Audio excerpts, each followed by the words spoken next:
Good morning, everybody. Yeah, we're the Newsroom team. We're full again. We're broadcasting live from Johannesburg here in South Africa. It's a beautiful day. We'll be with you until midday. I'm with Elvis Presley.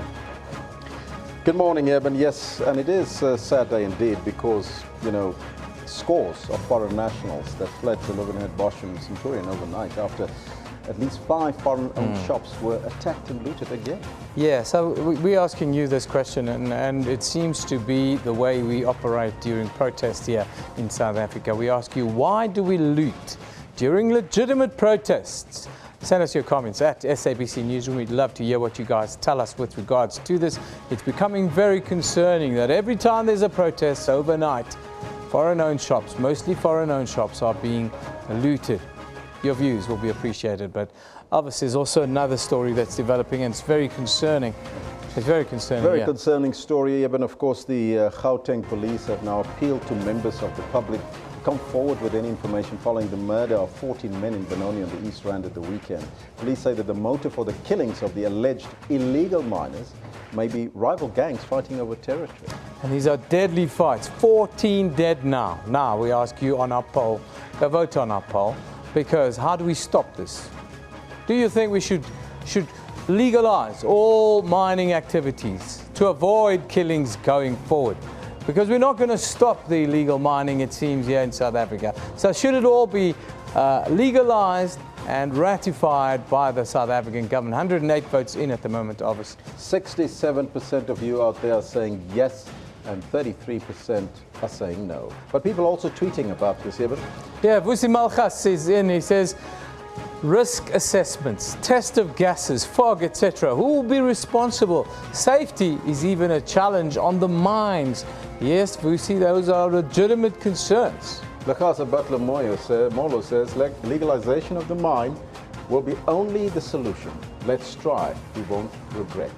Well, Eben, Elvis, and Kendall, it's my birthday today, so Lekasa, here's to you. Happy birthday, Lekasa. Happy birthday to you. Happy birthday, my friend. One of our regular contributors, Lekasa, always a controversial man, calls it as he sees it. Are those all the tweets that we have, guys? Okay, we're done with that for now. Tweet us also, of course. We'll look at, well, drought in the southern parts of South Africa, and then the abundance of water we suddenly have in the northern parts of the country. In our first hour, we'll talk about that at length as well. But first, we're going to get a news update with others.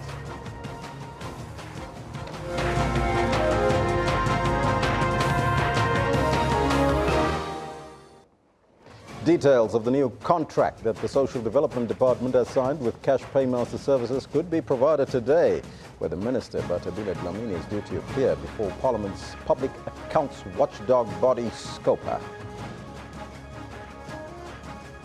The Acting National Police Commissioner, Khomotso Patlani, has promised a thorough investigation following the discovery of the bodies of another 8 people in Benoni. And the chairperson of the Parliament's ad hoc committee probing the affairs of the SABC, Vincent Smith, has confirmed that its final report will be up for discussion in the National Assembly today. Now, those are all your headlines, but before we get to the news, let's find out from Kendall Makamate what's happening on the sports front. Good morning, Kendall. Gentlemen, a very good morning to you. Now, I could not start my day without actually acknowledging Lekasa, telling us it's his birthday. So I want to wish you a beautiful and happy birthday today, Lekasa. Blessings, joy and peace be your lot for the rest of your life. And this is what else is coming up in sports today. Mamelodi Sundowns kickstart their Nedbank Cup campaign with an easy 2-0 victory over plucky Mariveni United. And Orlando Pirates, just 5 points above the relegation zone, are looking to turn their fortunes around with their new coach when they meet title contenders SuperSport United tonight. Yeah, I think Mornay is very hungry. I think the last 5 months he's had a lot of time to think about his game and obviously do a lot of rehab and try and get his injury correct. And I think he's ready to go, and he wants to play again for South Africa. After a successful ODI series, the Proteas welcomed a fast bowler Morne Morkel back into the fold as they start a 3-match test series against New Zealand. Yes, now we've all missed Morne Morkel and his bounces and his placid manner. That's what we've got for you later on the sports side. Be sure to stick around for it, but do stay with Elvis because he's got the news. Thank you, Kendall. Top story this morning. Details of the new contract that the Social Development Department has signed with Cash Paymaster Services, or CPS, are expected to be provided today. That's when the Minister, Batabile Dlamini, is due to appear before Parliament's public accounts watchdog, SCOPA. The Social Security Agency's project leader, Zodwa Mvulane, announced the signing of the new contract at a media briefing in Cape Town, ending months of uncertainty over the continued payment of grants to 17 million people on the 1st of April. They should not talk in public and answer questions. They must work on what we have agreed they need to work on and pay people on the date. President Zuma called for restraints as tension mounts over the social grant saga. And the recent interaction between some journalists and the department is not helping matters either. During a live media briefing on Sunday, journalists and the department butted heads. The president has meanwhile also given assurances that beneficiaries will receive their grants.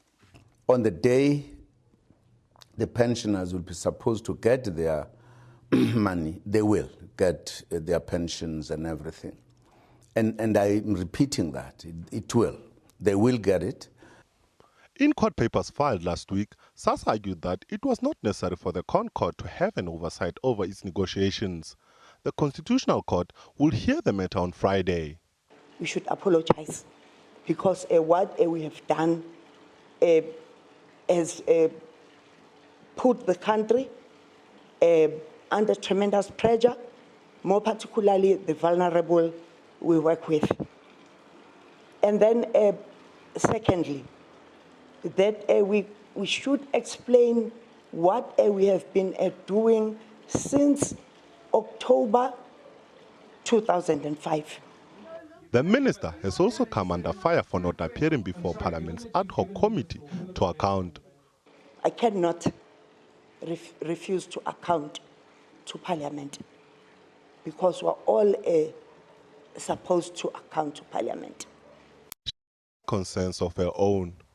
Our leaders must always be very careful. They must treat us equally. If there is a problem in social development, we have a feeling that a minister has to come and account. We have a feeling that a minister has to go to a special committee in Parliament. We must not jump others. The minister has again assured beneficiaries that they won't be left in the lurch come the 1st of April. It's a pity, Sophie. 1st of April is April Fool's Day. But everyone on the 1st of April will get a grant. The minister also briefed the ANC on the matter. SABC News, Johannesburg. Our focus story this morning, scores of foreign nationals have fled Olivenhout Bosch in Centurion overnight. Now, at least 5 foreign-owned shops were attacked and looted. Police used rubber bullets and stun grenades to disperse the angry residents who regrouped last night. Now, they've been protesting all day about rising corruption and crime. Police are still monitoring the area this morning. Fleeing to safety and salvaging what remains. So now we are collecting some stuff. They leave the people, they are looting the shop. So I don't know what they are attacking our business. We don't know it. Yeah, that's why. So we're gonna take the fridges and what is finished. And this is how other shops were also looted. Police had their hands full. The provincial department, they built the houses at Extension 27. Those houses there at Extension 27, they are built for the residents of Olivenhout Bosch. So now, what's happening here? There is some few people who the municipality who put them in the houses. Those RDP houses were finished. Yeah.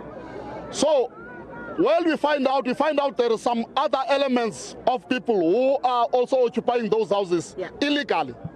As the numbers grew, concerns raised that the protest was part of a factional battle. What is happening is that disgruntled members of the ANC Youth League and SANCO and SACP, because they have contested the positions in those structures, they've been not nominated, they are not in the leadership of the area. So then they decided to go and spark fire to the community at the ground level. Police maintained a high presence throughout the night.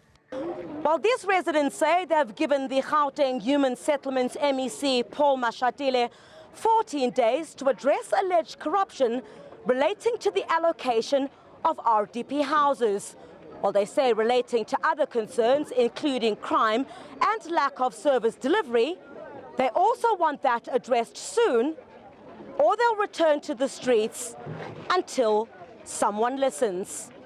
Criselda Lewis, SABC News at 11 Bosch. And therefore, we're asking you that question today. Why do we loot during a legitimate protest? This was a legitimate protest. But the question is, why do we loot then afterwards?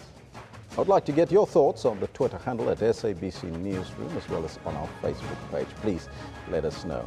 Now, the acting National Police Commissioner, Komotso Paslani, has promised a thorough investigation following the discovery of bodies of another 8 people in Benoni on Gauteng's East Rand. Total, 14 bodies have been dumped in the area over the past 2 days. They are believed to have been the victims of fighting between gangs of illegal miners. We will want to condemn the killing of anyone, and it is shocking to note that there is an activity of some kind, and we can't escape from the fact that the two incidents will be related in the manner in which they were killed and the area in which they were dumped. As the South African Police Service, we will thoroughly investigate the scene to try and get to the bottom of the matter. Now, to talk to us more about the issue of Zamas and abandoned mines, we'll be chatting to the NUMS Secretary General just in a short while, Mr. David Nsipunzi. But let's take a look at the poll that we posed to you this morning. That poll is up and running, and you can participate during the course of the program. It's up right now. We're asking you, should all mining be legalized in South Africa to avoid the killings? Hashtag Benoni, hashtag it also says the illegal mining, as well as hashtag Zama and SABC News mining and mining jobs. 66% of you are saying yes, all mining should be legalized in order to avoid the killings, and 34% are saying no. 129 votes in. We got 23 hours left. You can participate on the program. Joining us now in studios, Mr. David Nsipunzi, General Secretary. Very good morning to you, sir, and welcome. Good morning, Elvis. First and foremostly, I would like to find out from you, how serious is this issue of Zamas in our country? Well, the issue of Zamas is very serious. Hundreds and hundreds of people are dying there. And it seems as if nothing is being done, because there's a claim that police are not trained to do duty underground. And as such, this thing is going unabated. Now, why do we see this increase, though, of illegal miners? There are 2 things that I think contribute to this. One is the unemployment of the very former mine workers who know very much about the workings underground. 2 is the failure by the authorities to close down, to seal the mines that have been disused. Yes. Who's responsible, though, for those mines to be sealed? We believe that the DMR, as the regulator, is responsible to seeing to it that these mines are sealed. And to make sure that nobody goes into the mine, whose responsibility is that? Well, I think it's for the law enforcement officers as well as the government, because if the mines are not sealed, it makes it easy for people to go underground there. Is there something, in your view, from NUM's perspective, that can be done to avoid illegal mining in these closed mines? Well, what he's saying is that the mines should be completely sealed. Yes. As per the requirements of the law. If those mines are not sealed properly, they create a fertile ground for illegal mining. SG, is it your view, perhaps, and we're asking the question to our viewers this morning, whether or not these mines should be legalized in order to turn them into profitable ventures, especially for small mining, and to create jobs in that sector? Is it your view that that can happen? Well, in our Central Committee last year, we alluded to the fact that perhaps it may save a lot of lives and also serve as a source of income for the government to legalize these mines. So that small miners can mine them legally and pay tax. Is that opportunity to create that particular economy within the mining industry? We believe it can create economy, create some jobs there. But ever since we said that, we never had the response of the authorities in as far as that is concerned. There is still resources underground, we know that. And it is possible for these miners to make a living, isn't it? The reason that they risk their lives going there is because there is something that they can get out of what is said to be mined out areas. There's still something to get out of that. Now, what do we do next? And how do we mitigate the killings that we've just seen? Well, the killings that are referred to, if you're referring to the killings in Benoni, I'm not sure how they're connected to illegal mining, because we hear that these people were found along the railway line. But if it's the killing due to wars by illegal miners, I think it's a very serious thing. The law enforcement agencies should do their work. So, if there's economy that can be structured within the small mining industry, what would be the next step that you would do as NUM to take this forward?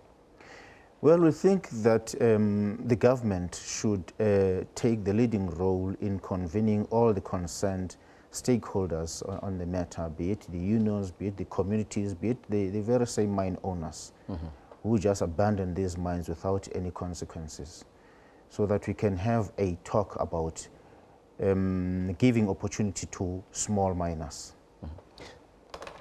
SG, I thank you so much for your time and joining us here in studio. There you have it, right here in studio. That was NUM, the NUM Secretary General, Mr. David Sipunzi, joining us here, telling us about the possibility of those particular mines, those illegal mines, to be profitably mined. Right now, let's start off our conversation on water, as Eben indicated earlier. Let's go over to him. Yeah, thanks, Elvis.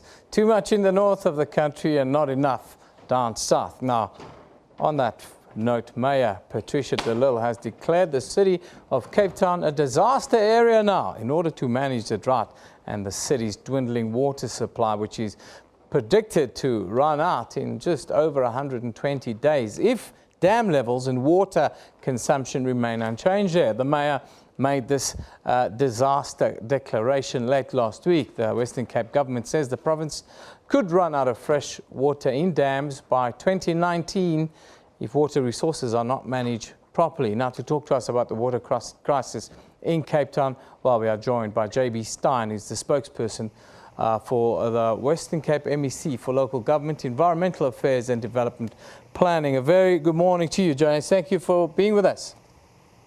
Hello, Evan. Thanks for having me. Great, man. We see a lot of crisis reports at the moment. Tell me, how bad is the situation? How concerned are you guys? Well, we're very concerned. Things are very serious. We see the average level for dams across the Western Cape at the moment around 30%. Last year at this time we were sitting about 40%, so that's 10% more last year at this time. So it's much worse, and last year was a bad year. So this year is a terrible one.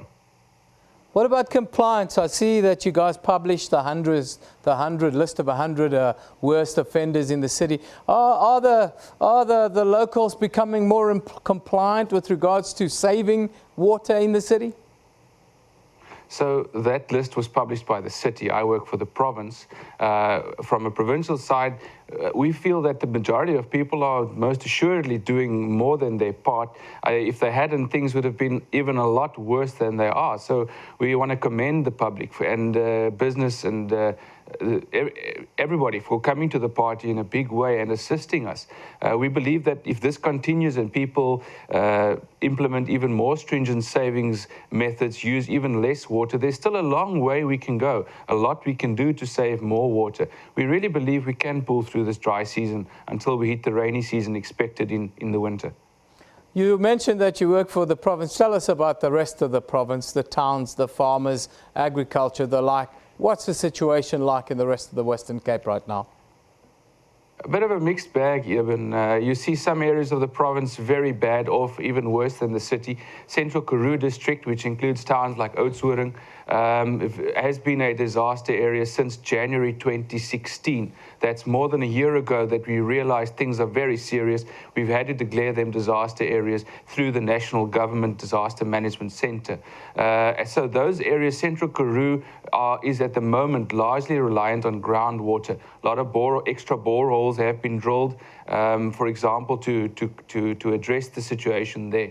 Other areas in the province, like the Eden route up George, Knysna area, Mossel Bay, is a lot better off. Also the Overberg region, down towards Betty's Bay, Hermanus side. Situations a bit better. The dams tend to be a bit fuller. Up the west coast, also very concerned. And of course, Cape Winelands and the city is our most pressing concern at the moment. Is this a scenario of being caught in a perfect storm this year after El Nino, or could this have been managed a little bit better?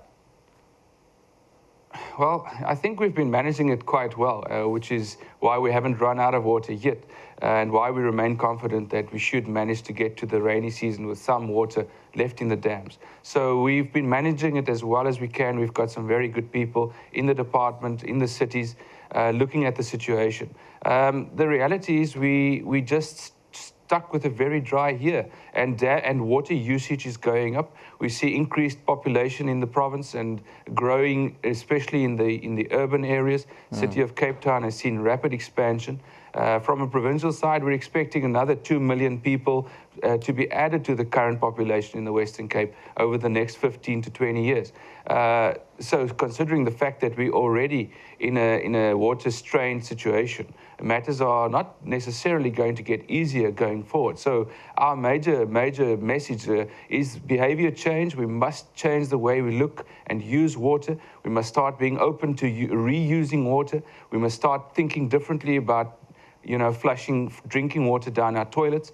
But that's a whole different set of challenges that we need to overcome. For example, we've got our water systems in our homes is basically one piped unit. So if you want to start reusing wastewater to flush your toilet, you would need to have a completely double set of piping. So that's just one example of the real challenges that you face when trying to address water over a longer term.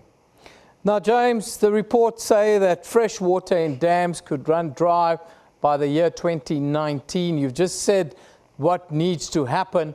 Is that a real concern, and do you think that people will change their behavior in this short period of time to avert that?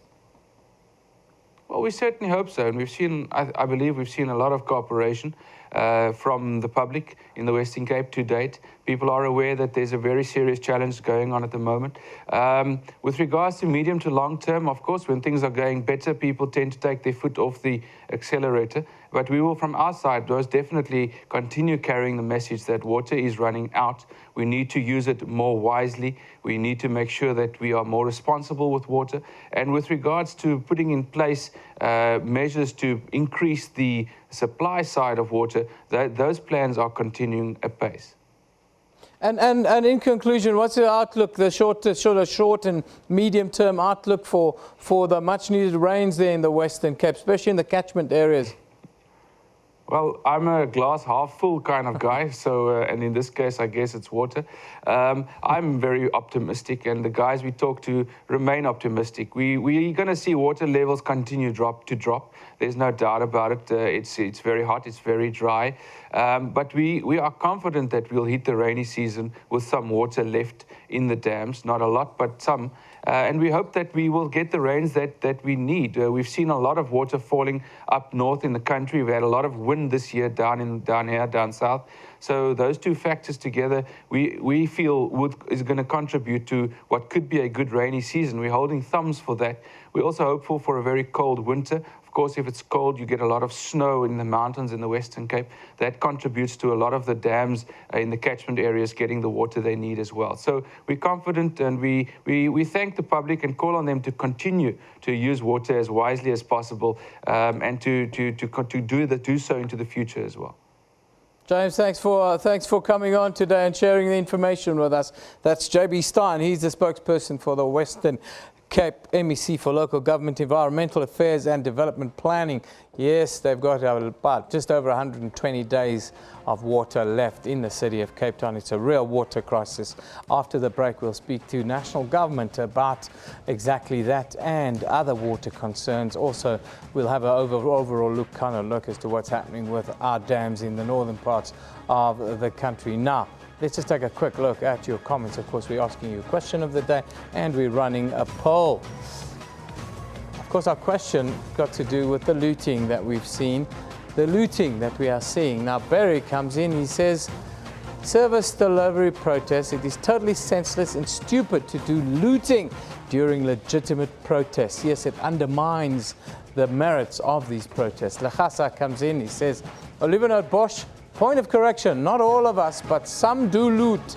Some do join protests for their personal agenda. Example, looting, says Lechasa. This is from Afrimoka, who says, it's this culture of entitlement and crime that South Africa is becoming synonymous with. Yes, our question is, why do we loot during legitimate protests? Tobile comes and says, when hunger strikes, then people forget that looting is a criminal offense and they see it as an opportunity to get things for free. You forget it's a criminal offense. Interesting. Mjo Mbambo says, Newsroom, it's total nonsense. We loot for no reason. Yes, that's our question of the day. The question of the day is, why do we loot during legitimate or even after legitimate protests? That's the question of the day. Keep tweeting us. It's a concern for all of us here in South Africa. Let's now go onto our social media pages, have a look what's going on there. Of course, Twitter exploded yesterday with reaction to government wanting to look into the regulation of social media with this hashtag hands off social media. Jesse R says, censorship disguised as regulation. Miss V says, freedom of expression, check the Constitution if you have forgotten. And then MF says, social media is more than a string of social interactions. It may well be the one voice and power the people have. Yes, but with power comes responsibility. With rights comes responsibility. What about hate speech? What about fake news? What about all these things? These are considerations that we need to have as a nation. Then, of course, what we just spoke about, what started as a peaceful march against a lack of service delivery in Olivenhout Bosch turned violent. Foreign-owned shops were looted and residents allegedly stoned a councillor's house there. Hashtag Olivenhout Bosch if you want to interact with us. Then, moving on, the Department of Social Development spokesperson, the hashtag Lumka Olifant, has once again come under fire. She refused to speak English, of course, yesterday in an interview with 7:02 in the morning. The general sense from Twitter users is not that she shouldn't speak her mother tongue, excuse me, but rather the way in which she acted with the host and the fact that she did not answer the important questions about grants. Very interesting one, of course. Moving on to sport, the hashtag Nedbank Cup. Sundowns took a 2-0 win against Mariveni United, leading them into the next round, much to the excitement of their fans, of course. And finally, well, there are many tweets wishing the 87-year-old ANC struggle veteran Ahmed Kathrada a speedy recovery after an operation to remove a blood clot from his brain. That also ties in with what next, our picture of the day. It comes from Gonam Air and it's captioned, wishing you a speedy recovery, Mr. Kathrada. Blessings in abundance. There is the picture, of course, in his hospital bed. Now, a comment of the day comes from Dimpo Make, who says, hands off social media. Social media is a powerful platform that the youth is engaging in. This is the only way we get the real truth. Ironic in the time of fake news, I say. Anyhow, let's take a look at what's happening in the courts. We'll start in Johannesburg, where the homophobic hate speech case against South Africa's former ambassador to Uganda, John Kwelane, is expected to continue in the High Court this morning. About 8 years ago, the Sunday Sun published a column that was later reported to the Human Rights Commission, of course, slandering the LGBTI community is what some called it. Then in the Northwest, the sentencing of former Northwest University financial officer Bradley Freeman is expected to start in the High Court in Mahikeng today. Freeman and his parents were arrested last year for fraud and corruption on the university's Mahikeng campus. Freeman is accused of defrauding EduLoan millions and millions of rands. It's an interesting one. We're going to take a break. After the break, we'll speak to Sputnik Ratau about the water situation throughout the entire South Africa. So, Takawa.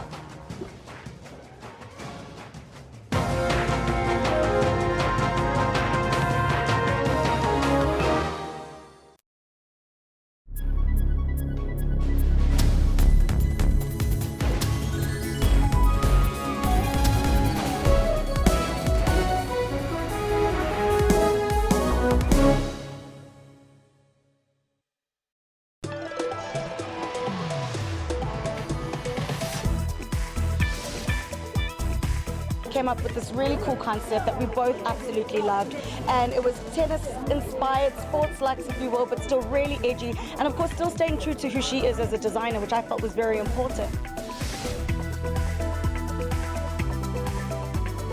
I am allowing them. If you do not keep your promise, you will never see my children again. Fiona is a talented chess player. If it wasn't for her community that supported her, she would not have been where she is today. And so it takes a village. I love working with children. They give you so much joy, and watching them achieve what we ask them to do is really heartening. Children, Miss Hannigan is gone for good. Mac Miller, the 24-year-old new school hip-hop international rapper, was shocked when he realized the big following he has in Mzansi. For a 1-hour dose of entertainment, stay tuned on Trends every Saturday at 12.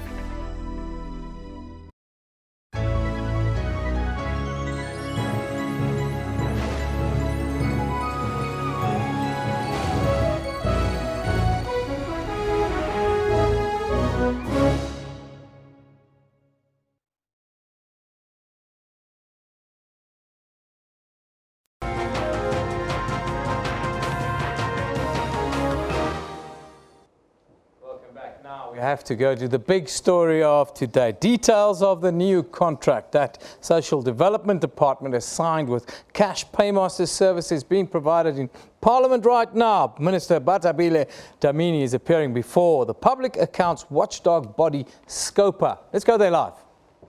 Issue out a tender. And 5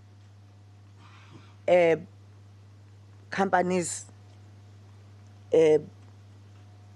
tendered for the business of SASSA, and it took 2 years to finalize that process.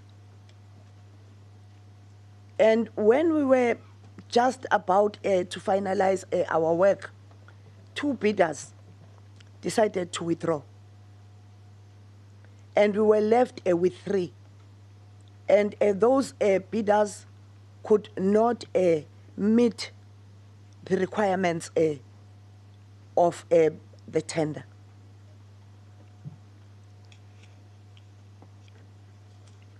And then, again,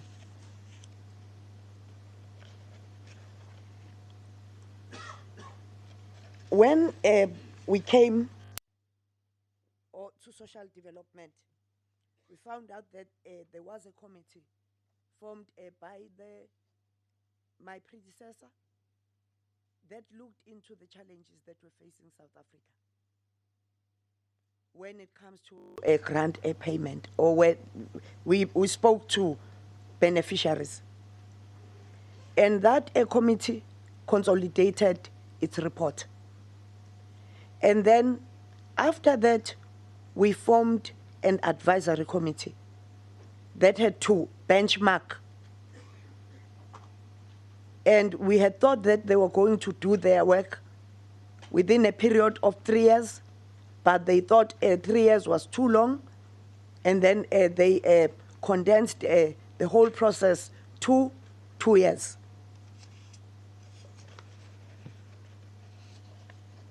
After completing their work, they came up firstly with a preliminary report, and then came with a consolidated report that was tabled to SASSA management and was accepted. And amongst the recommendations that were made there, it was raised that we should form work streams. And because of the urgency of the matter, we spoke to all members of the committee, advisory committee, and asked those that could avail themselves to do so. Most of them, even the Reserve Bank had a representative in the advisory committee, said their work was being compromised because they were not full-time. So only 3 were available.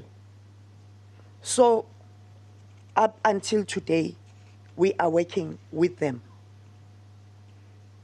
And then immediately after we established the terms of reference of each work stream, we received a memorandum from the Treasury asking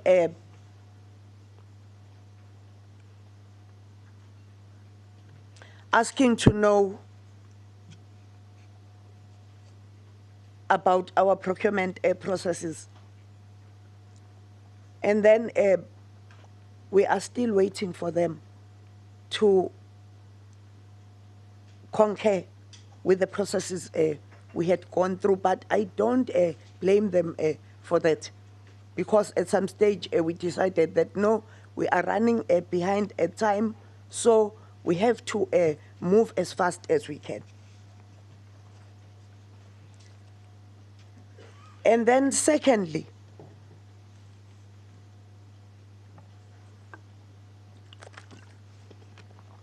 we consulted all the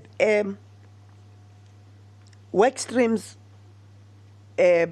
more particularly legal team, wanted to advise us on a number of issues. And this was, I think, in October.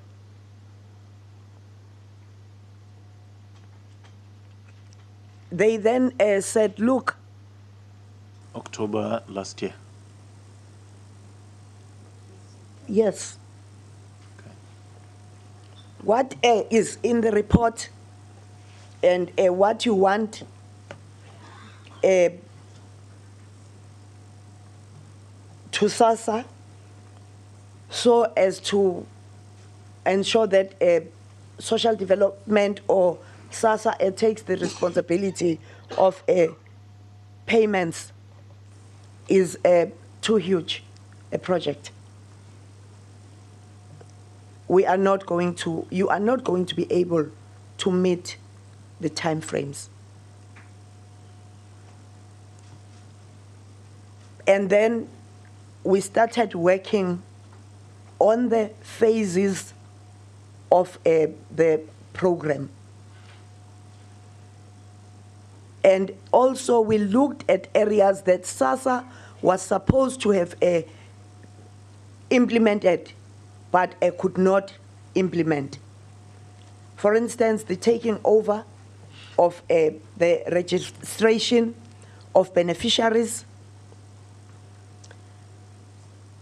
and strengthening of the work we are doing with Home Affairs, as well as the biometrics for children, because Home Affairs does not have biometrics, and we do what the experts call a one-to-many system with the children. But also some of the people that were registered or beneficiaries that were registered during the re-registration period were not handed over to SASSA. And then that is one other thing we were supposed to do, because that information belongs to SASSA. We even paid for the information.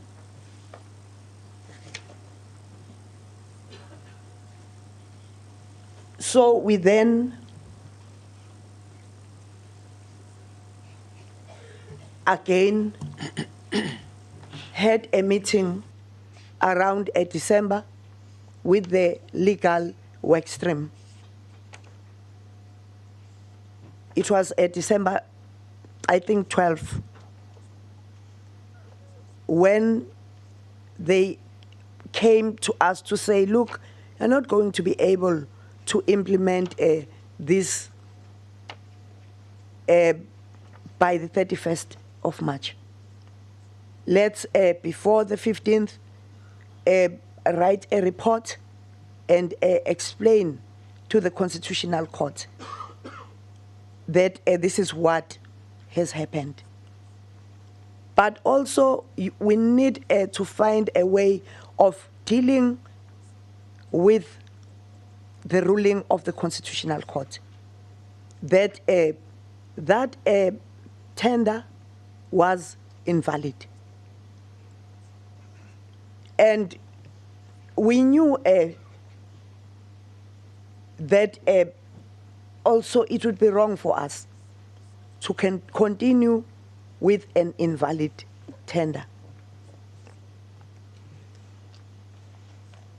The CEO had just been appointed. Unfortunately, he was not a part of the meeting where we were briefed by the lawyers. We connected him and had a discussion with him, what the lawyers were suggesting, and then he requested to be given time. And we agreed to give him time, and we agreed that we're going to communicate with the Constitutional Court around January. But whilst we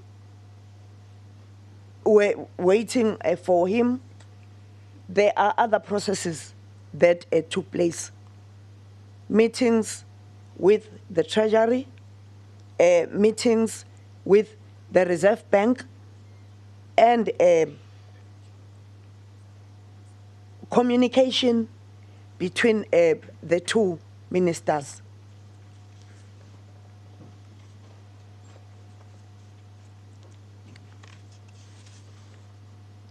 I think maybe what I should just mention is that the minister wrote us a memo raising his concerns about SASSA deciding to use one option out of the 6 options that were given by the officials. But also, I was a little bit taken aback because the report we received from our officials was that there was agreement that the only people or company that will give us a seamless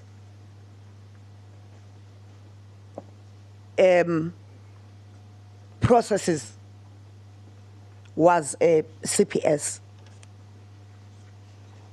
And then we had to think about what should be done, because the tender was declared invalid. Then we came to a conclusion that we want to have negotiations with CPS on the basis that we will table what our requirements are and also start agreeing on the phasing out, phasing in processes.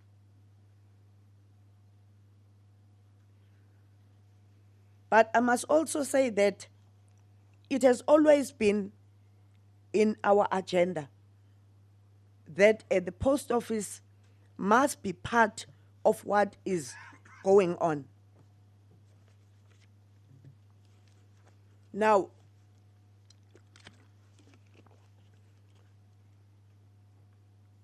whilst we were busy with meetings with other stakeholders, we were also busy doing some work. For instance, ensuring that we have someone at SASSA that is going to deal with the establishment of internal IT systems, because we don't have. And we have someone to do that work.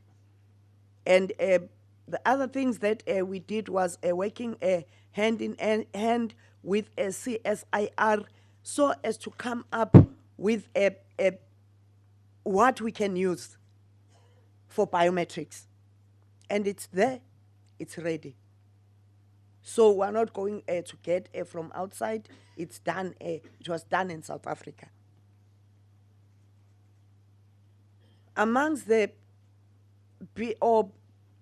interested people that submitted a request for information, the post office was there. And we thought that was not strategic, since a post office knows what happens last time. They tendered, and when we tried to bring them into the processes, the service provider said, but these people tendered, and you can't bring them through backdoor because they are government. But, well, they have tendered, and we're trying to look into a way of taking them out of the system, because we strongly believe that the post office has a bigger role to play in this whole thing. And we had thought that they were going to start with the registration processes of beneficiaries.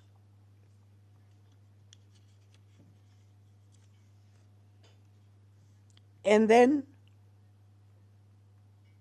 I also want to say that at face value, these processes look very accurate and very innocent.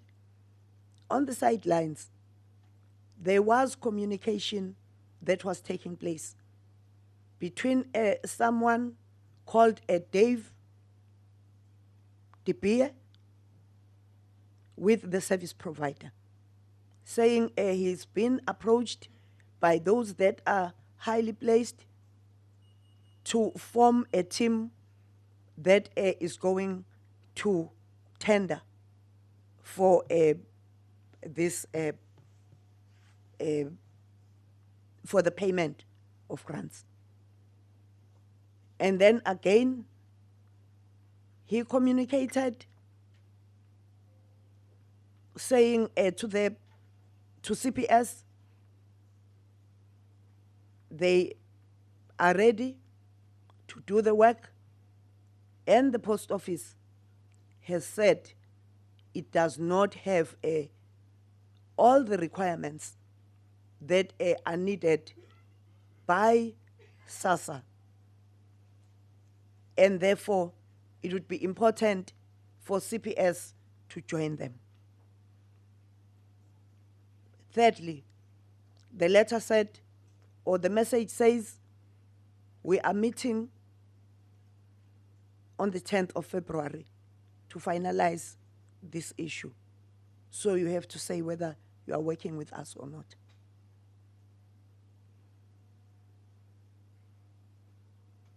Again, on the sideline, there is a letter that comes from the CEO of SASSA asking the post office to assist SASSA, of which I don't think was wrong. But because we already had a challenge with the post office, we're supposed to come together, discuss the matter, and agree. Because the CEO understands very well the SASSA Act. And then let me come to the court processes. When we sat down with the lawyers, and then also when we presented to the portfolio committee, there was a suggestion that we should submit a report or volunteer information to the Constitutional Court. And that our report must be divided into two. So that firstly, the court understands what has been happening throughout. And then secondly, after the negotiations.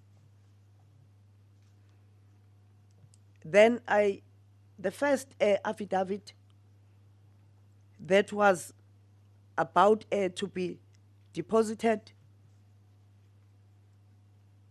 had a number of challenges. And amongst them is that CPS,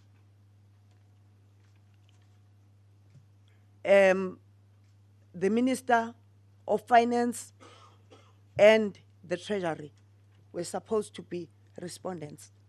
And when we had to be given reasons why we were not told, or we did not get a response.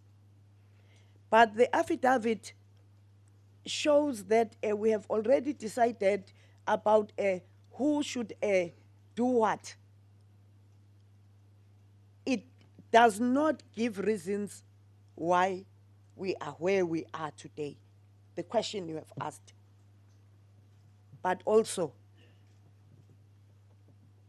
I think this thing has been discussed a lot. People raising their feelings, but also making something that has not happened as the truth. Saying that on the 1st of April, we won't be able to pay grants.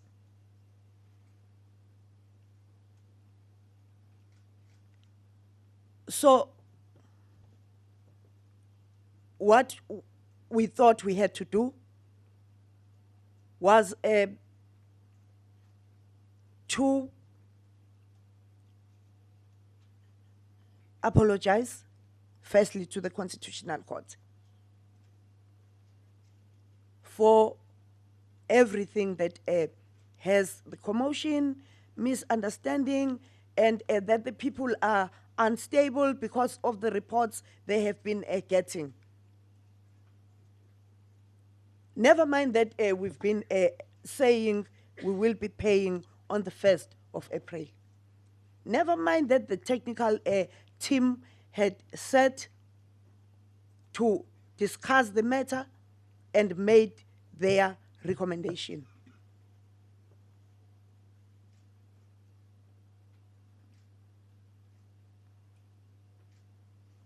So I asked that that affidavit should not be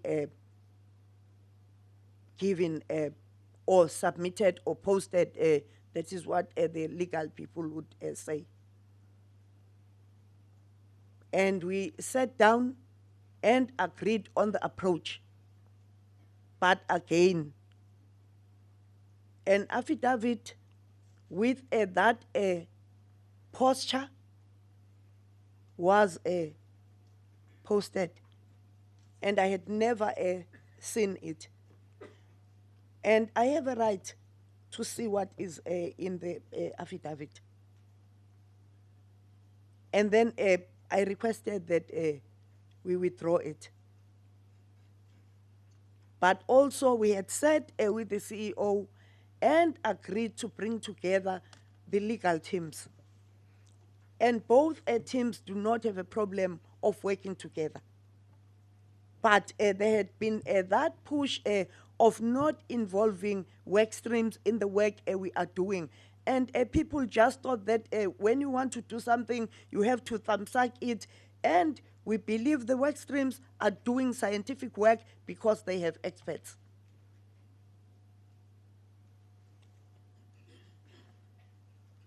So we have a chairperson posted a report to the Constitutional Court. And we have started with the negotiations, and there are issues that we have raised.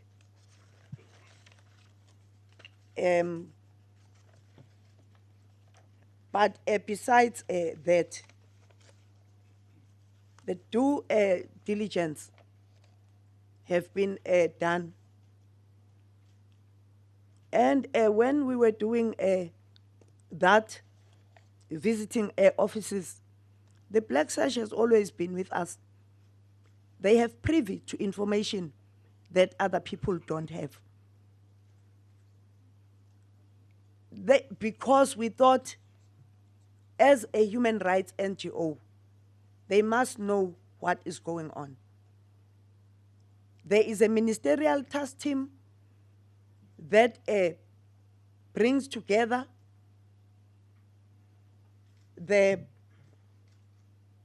Black Sash and Social Development and SASA. And we've been responding to all the issues that they are raising.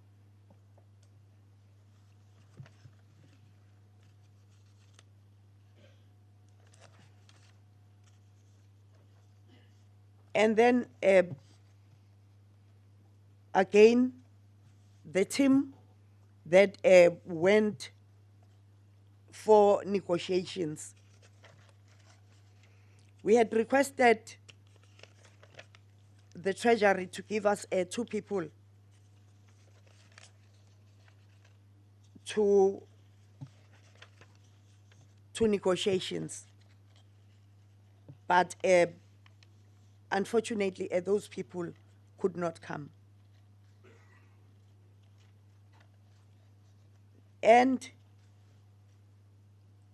well, the minister raised the issue of us choosing one option that is now being pushed to us when the technical team agreed on the option.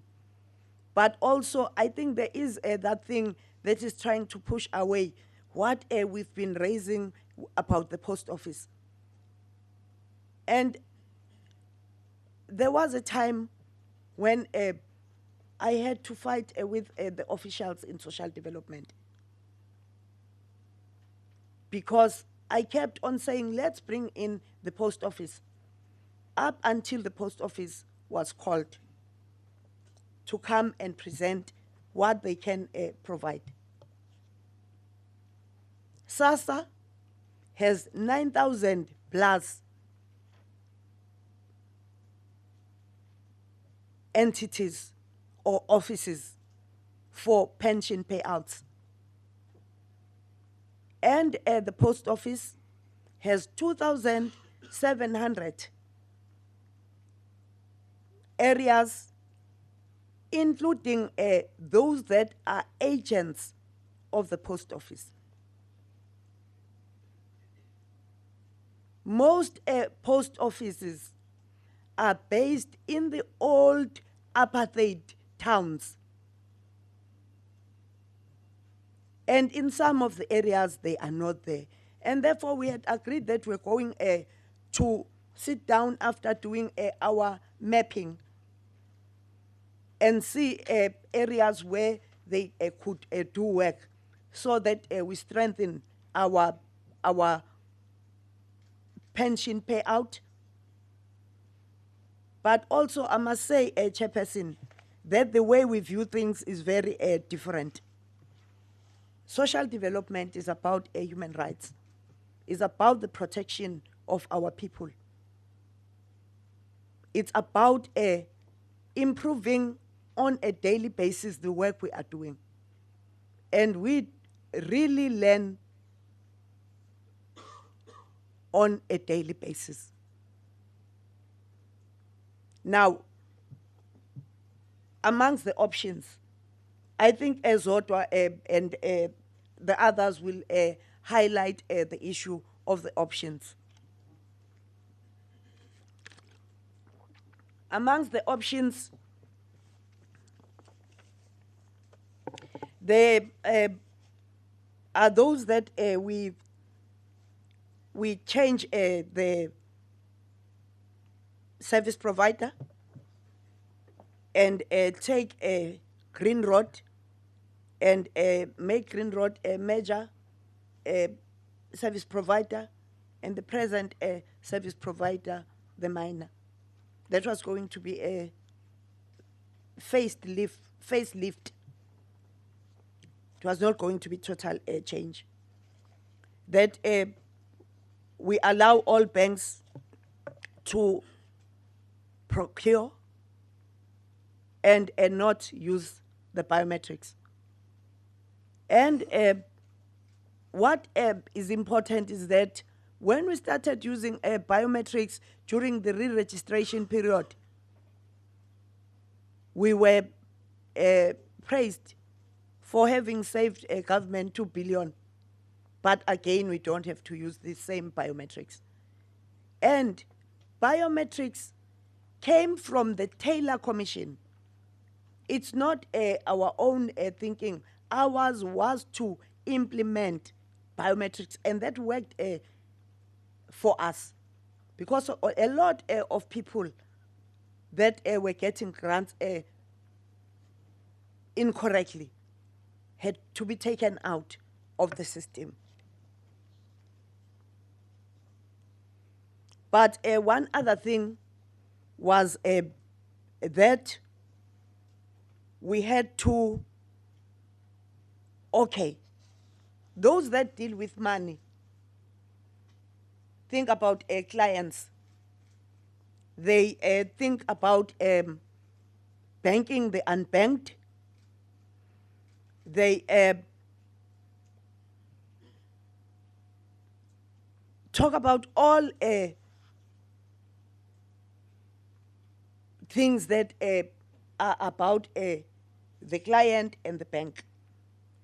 And our experience with the banks is that when they work with a person, the partnership becomes that of a bank and that person. And as we are speaking today, the banks that we once worked with, which is the Standard Bank,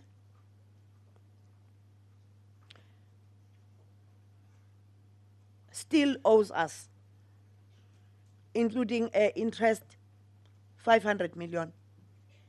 Because we had dormant accounts, and no one has come to us to say, how are you going to deal with the issue of those dormant accounts and monies that have not been paid back to the department or government?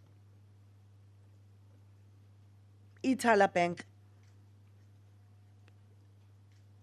including interest, they owe us something like 1.1 billion. And that matter has not been discussed. And we can't just jump and say, okay, let's go there because everyone is saying we must go there, and disregard the experience we are having.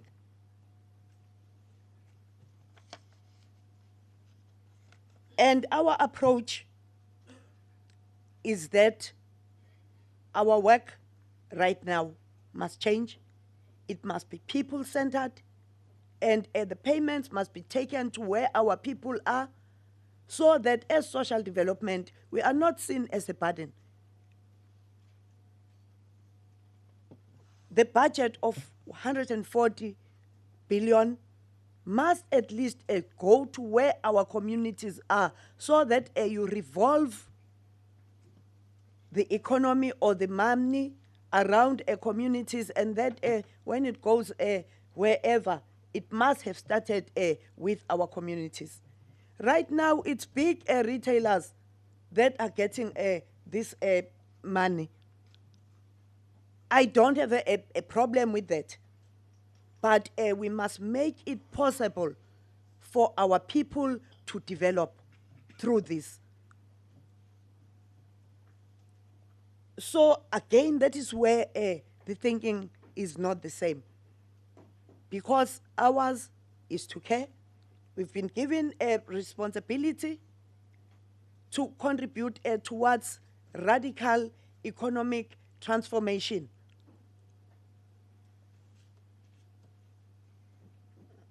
And then to be able to deal with that, we must try and ensure that the whole processes and work is inclusive of our people. And more people actually that are grant beneficiaries come from where our people stay. But the same money does not go where our people stay.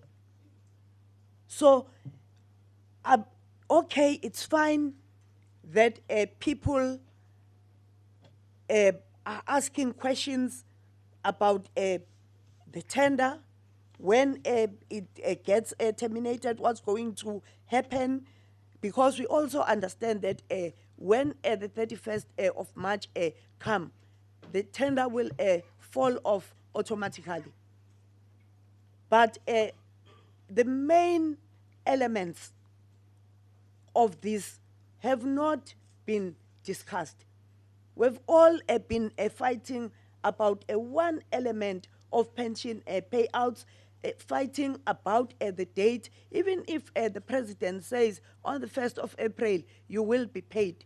What I think is going on right now is that during the elections, there are those that used pensions to campaign. And then now, the same issue is used, chairperson, so as to remove the authority of the government in the eyes of our people. Because if you talk about a government that kept everyone on limbo, you are removing that government in the eyes of the people. And maybe we should wait up until the 1st of April and see if we will not be able to pay grants.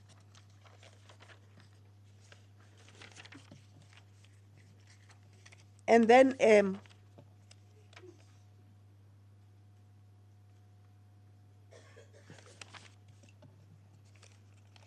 I want to talk to the last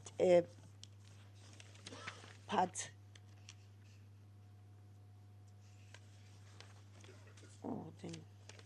Issues that we raised during negotiations. But I must say that I'm not going to talk on other areas, because we're supposed to, the technical teams are supposed to meet, and then on Thursday we're going to get a full report from the officials. But I must also say that we are mindful of the fact that the Treasury has said you are going to use your present budget. for the work you are supposed to be doing, you're not going to get extra money, because all departments get their money through processes that all departments have to go through. I must say that we had prioritized issues of business continuity. And we had suggested that this takes 2 years, and that the first year will be used for outphasing, and then the second year will be about rolling out all the processes. And then secondly, we've also discussed the issues of monies that are deducted besides 26A, because 26A regulation says you deduct 10% only for funeral benefits or whatever. And if people want to deduct more, the beneficiary must inform the minister, and the minister must approve that. So we have also spoken about that, and also about purchases that take place through telephone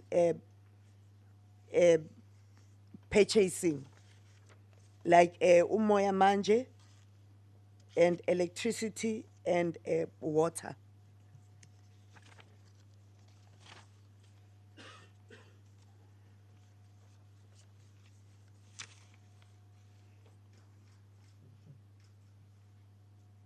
And then we also spoke about the account, that we should open a special account that's going to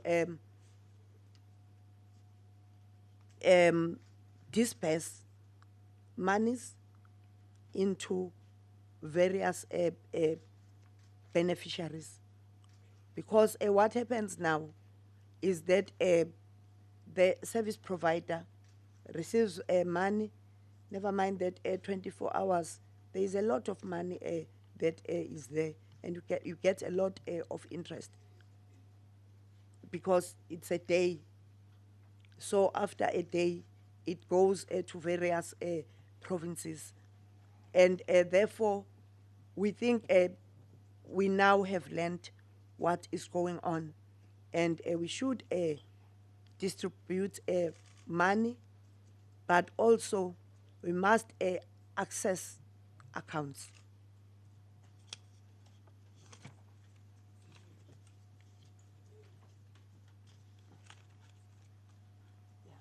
Yeah, thank you.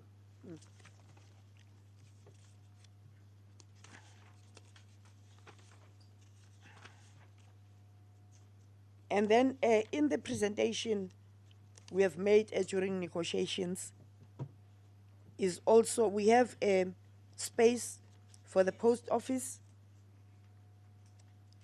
Then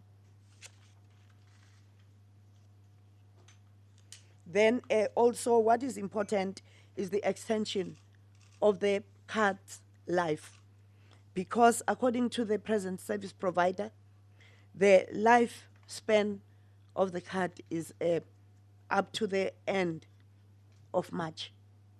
But it can be usable up until the end of the year, because MasterCard extended, I think, to 5 years, because that is what they usually provide. And our experts that deal with payments and IT, have advised us that actually we can extend the life of the card beyond this. So that would help us deal with the challenges of paying more money. We would have saved a lot of money.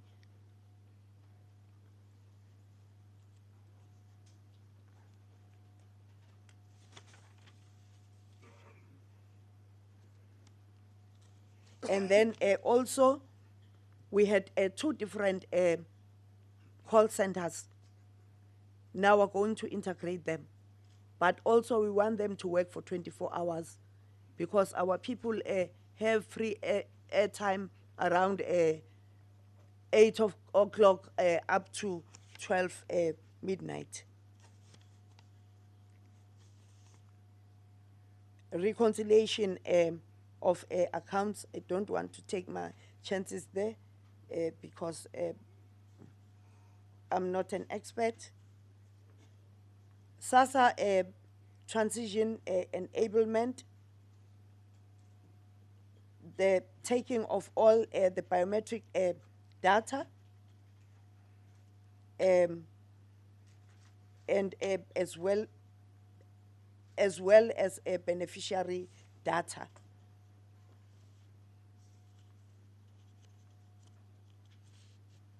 And then again, they are going to talk about costing and servicing a footprint and CPS branch classification. Chairperson, I thought I should present this so that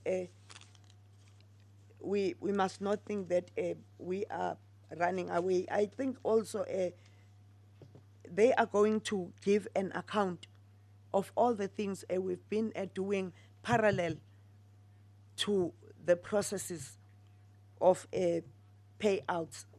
But one other thing that I should stress is that we underestimated the work that we were supposed to do. Taking over payments is a lot of work. You have to have your own systems because even if you say banks must pay, they don't have the facility. They get it from other companies. So if you want to deal with paying, what I'm saying now, I got from the experts. It's not a thumbs up. That is why we are working with work streams, because we have to talk about facts and also let those that understand the work scientifically lead us. And one other thing that we've done is to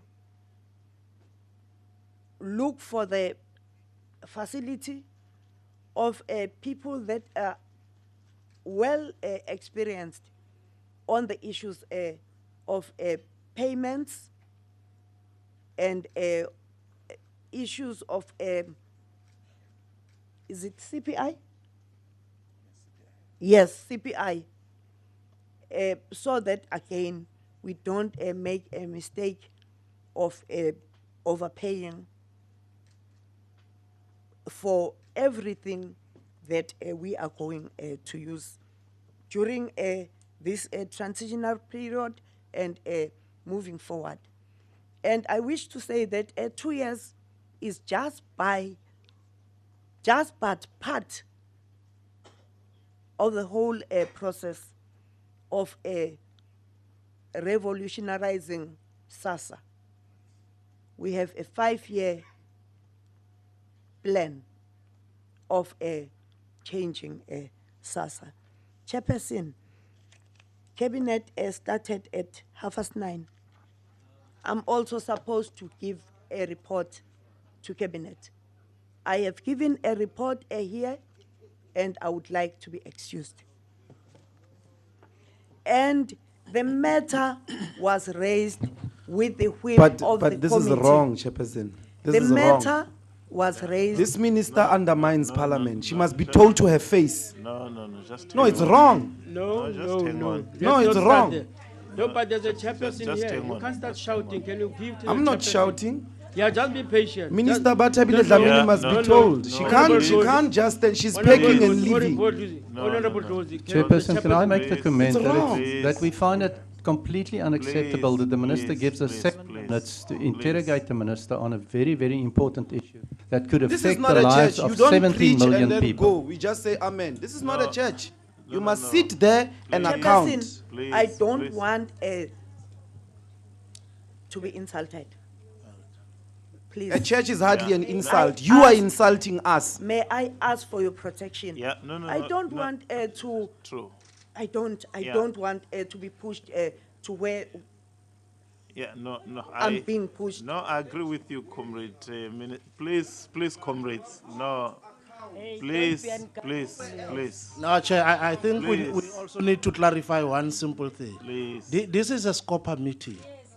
Please, members who are here, they need to respect us as SCOPA. They cannot come to our meeting and disrupt our meeting. We are still waiting for that is listening to the report. We'll interrogate the report. And if they also need to raise questions, they will be given an opportunity. Yeah, But please let them not behave the way they are behaving. Please. No. There's no basis for hands to be raised. I mean, the minister was just. No. Just. Any committee chair, they are members of parliament, and this minister don't want to account. She comes in here very late, we're sitting waiting for her, and then she comes and sing what she sings here, and then she wants to leave. It can't be allowed. She needs to account. She needs to account. Chair, pointing hands to the minister is wrong. Can you please assist in this meeting? We cannot allow other members just to point to the minister. Okay. No, that's fine. I mean, comrades, please. No. Please. We. Ross, just put your hand down. I mean, the minister is just wrapping up. She has made a proposal that. I think that's where she was, that she would like to leave. I had not responded to that. And before I even do, comrades are all over the place. So I'm saying, please, let's not do this. And I had allowed the minister to go into a lot of details, precisely because this is what we had wanted, but also because she's also talking to the nation. So people can have a firm sense of what are the issues at hand. Now, so let's not muddy it needlessly.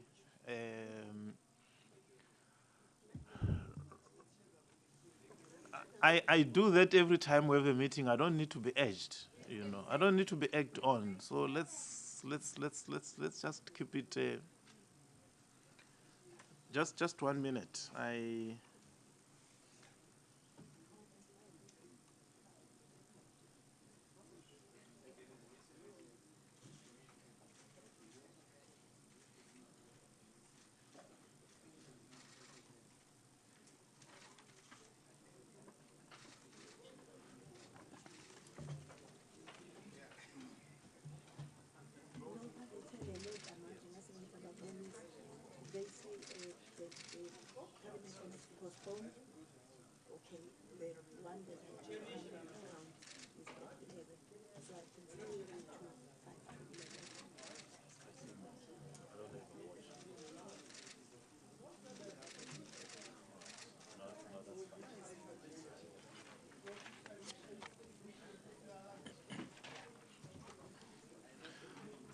All right. Well, Comrade Minister, firstly, thanks very much for your input. And I'm sure that comrades who were here last week will attest that the reach of the minister goes way, way beyond what officials could present. And that's exactly what we wanted. And just to reiterate that we are very clear about the issues that require the portfolio committee and the issues that require us as the standing committee on public accounts.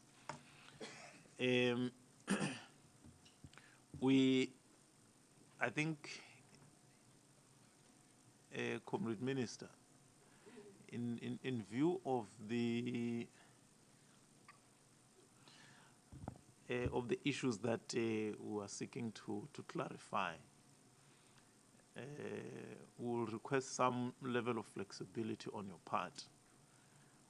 Fortunately, she will still be here to take some questions, but I think what we need to seek to manage is the time, because you have a set time, and I'm not sure if by then, because I don't know what level of questions will be there, but I am certain that at least the question that I posed at the beginning, you did talk to it, but there may be this or that issue that comrades may want to raise. Let me check from my comrades, firstly in the committee, those who have issues they want to raise. I'll tell you why once I've noted that. Is your hand up, Comrade Kikan? Comrade Kuno, is your hand up? Ross, on the substance, no longer on the politics, on the substance. All right, no, that's fine. No, that's all right. No, that's. Thank you, Chairperson. I'll be very brief. No, I was not giving, I just wanted to be sure. Only your members. Well, we have to. No, I think that's a legitimate question. I want us to start there because they called the meeting.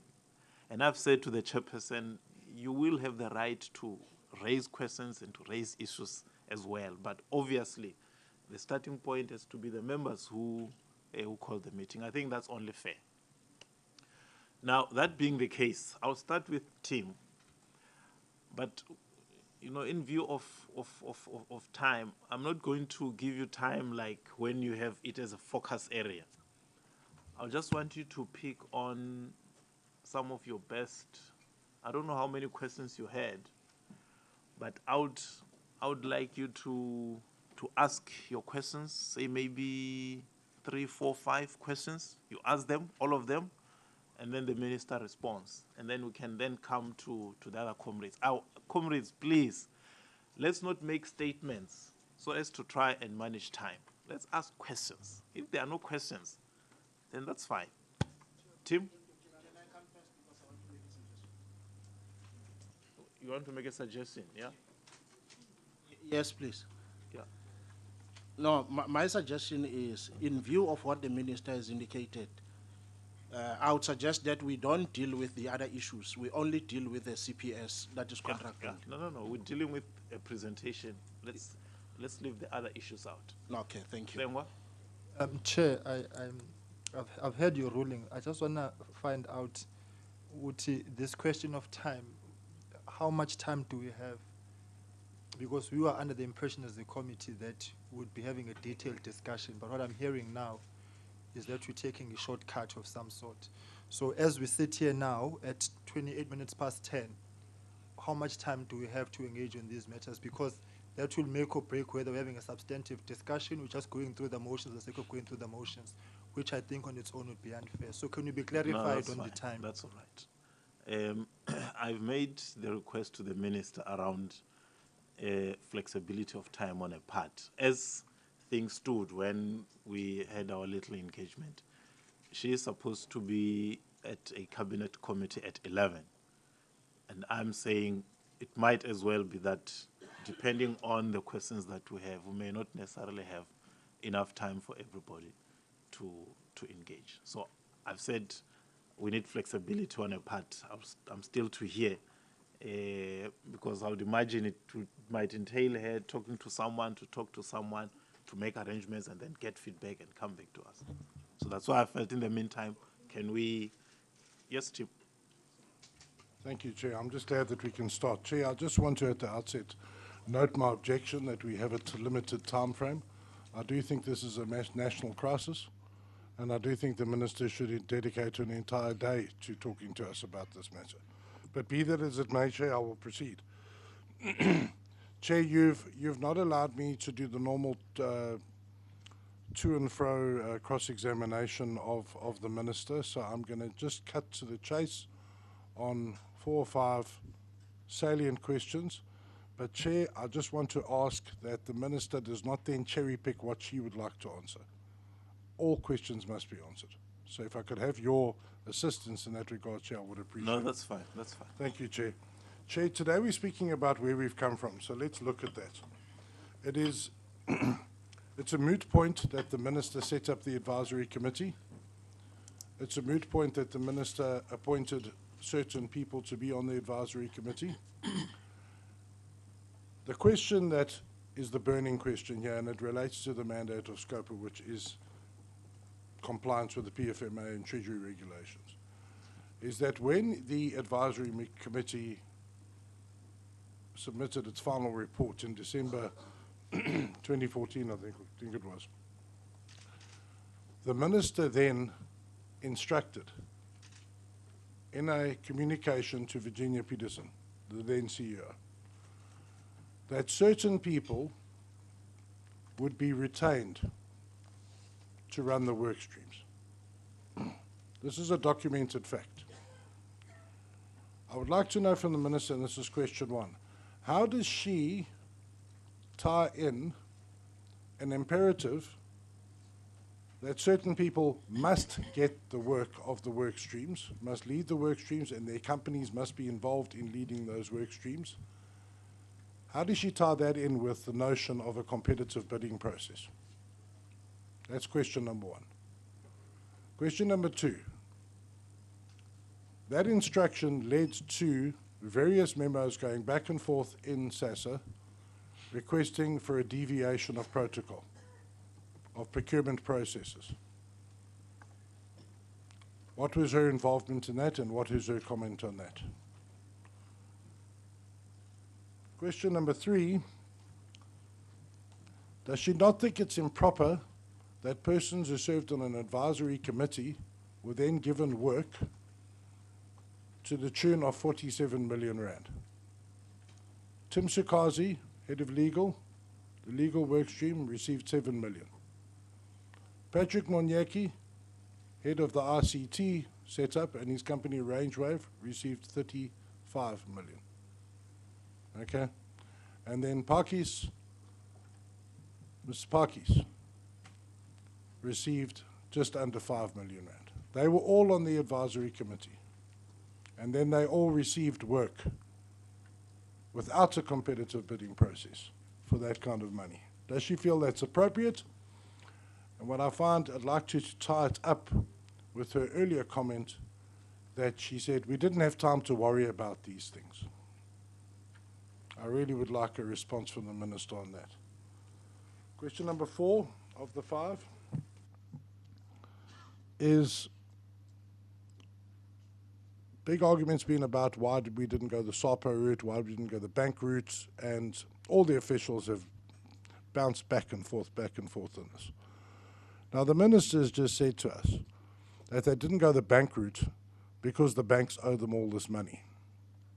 The direct question to the Minister and the officials here today is that if Standard Bank owe you 500 million rand, what the hell are you doing to get it back? And if Itala owe you 1.1 billion rand, what are you doing to get it back? Or, Minister, is this just a load of rubbish? That they in fact don't owe you anything? Because I'm sure they'll be very surprised to watch this telecast this morning. But that is a lot of money to be outstanding to a bank deposit, that has been paid back. Is that the truth?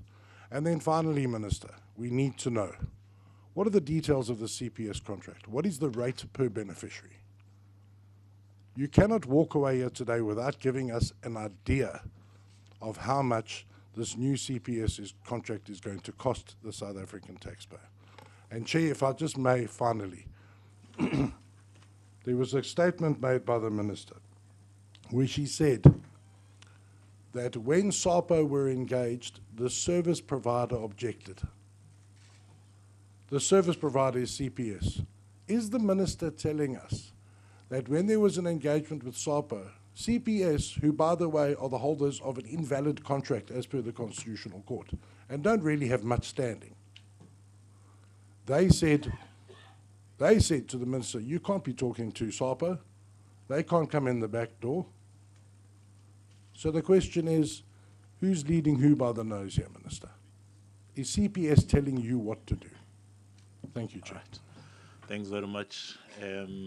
Comrade Minister, Hlengwa, can you have your best 2 or 3 questions? 2 or 3? All right, that's fine. And then after that, Comrade Minister, maybe we can respond to the 2. And then I will give Comrade Ndlozi, who is standing in for Mente, and whose hand is up this side? I'll give Kekane. Yeah, no. You will see, I want to make sure that everyone is covered. Yes, Hlengwa? Thank you very much, Chair. I'll be very brief. First question, Chair. The Minister refers to radical economic transformation. Does that actually, in this case with CPS, make any sense when we all know that CPS is white-owned, American-owned? How does that fit into radical economic transformation? Because is CPS BE compliant? Because I really don't think we need to be hard-headed and heavy-pushed to accept CPS to the extent that it grinds against the national interest in terms of what we want to achieve. So that's, if the Minister can just clarify us around the dynamics in that regard. Chair, secondly, the Minister referred to interventions which had been instituted by her predecessor, which would be the Honorable Molewa, of whom the Minister now deputized. Was she not au fait with the issues being raised at the time when she was Deputy Minister? Because then it seems as if it was all new in terms of the question of continuity. And that's where I have a problem. But, Chair, the final question is this. The issue of the Concord is secondary. As important as it is, it's secondary. In the sense that, in any case, the contract was bound to expire at some point. What preparation was done then? Because we must not hide behind the Concord as if it now added a new rush and a new agency. Because contract management then, as far as I'm concerned, would mean was not being done properly. So the Concord decision of the contract being invalid and illegal is a secondary matter. What was in place to ensure that when this contract expired, when it was, that a new contract which was in keeping with the national interest, which was in keeping with radical economic transformation, which was in keeping with ensuring that we, do everything we're supposed to do. That's why I have a problem, Chair. Okay. What was there to ensure that contract management was done accordingly before we come to the Concord? And Chair, I don't want to be seen as if I am negating the importance of the Concord, but if we want to go to root cause, let us first start there and then speak to the agency which the Concord then emphasized after. Thank you. All right. Thanks very much. Comrade Minister. Thank you, Chairperson.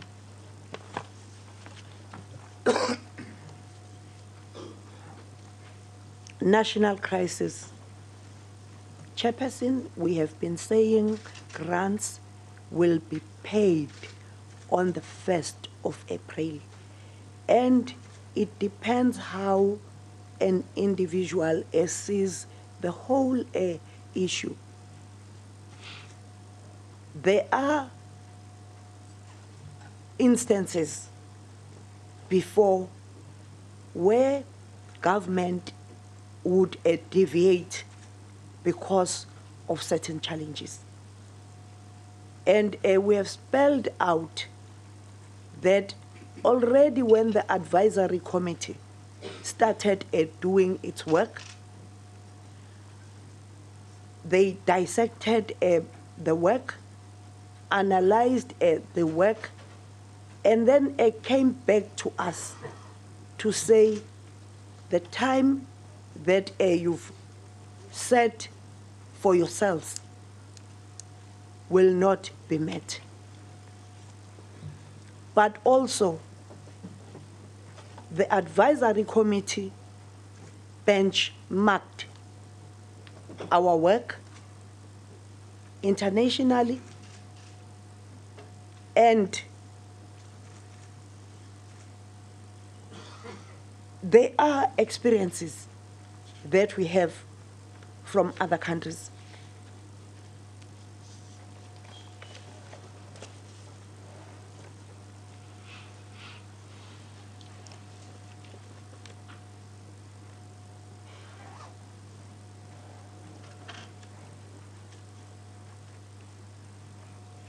Okay. I think the information the honourable member has about the coming of the other advisory other people from the advisory committee to the work streams is not enough. There was a meeting with all the members of the advisory committee, and I would maybe prefer that we have that minute, not only the letter, because now it looks as if we went and cooked the whole thing out. We never cooked this. We had a formal meeting. And members, for instance, the representative from the Reserve Bank said it openly, I don't have time. I have to go and do my work. So it's not like we said and said these ones must come in here. But also, yeah.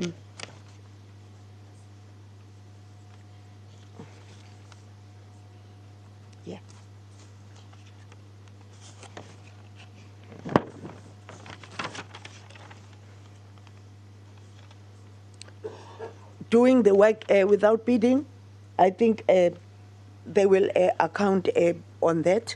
But we did follow due processes. Chair, I'm asking the Minister to account, not the officials. No, Chairperson. Comrade. No, but... yeah, no, it's fine. We are all members of Parliament. Sure. We are all members of Parliament, Chair. I don't want to be diverted. Yeah, no, it's fine. Because when people throw words, they divert you. And I'm not an expert on some of the things. And therefore, they're not going to force me to say things that are not going to be accurate and then come back and say, no, the minister lied. And then I'm asked questions, are you a liar? All right. No, that's fine, comrade. I've heard you. And please, comrades, I'm listening to the responses. If there are any shortcomings in the responses, I will.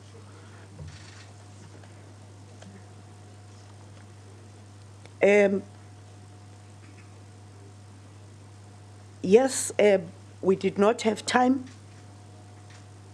And yes, banks are going to have a role to play.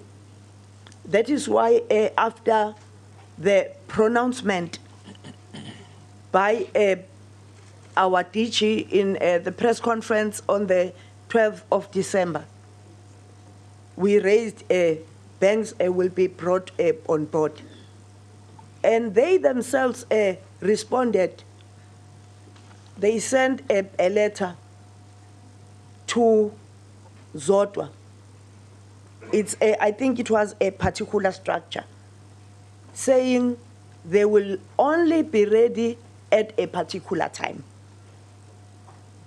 We do have evidence. And then Sabo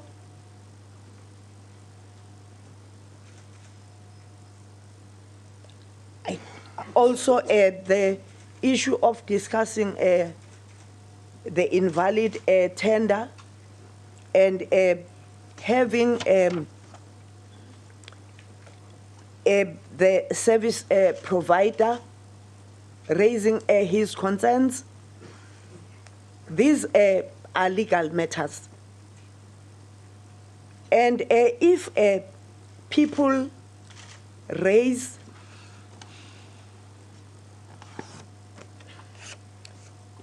legal matters, we have to handle them that way. And then we take a cue from the recommendations that come from those that advise us.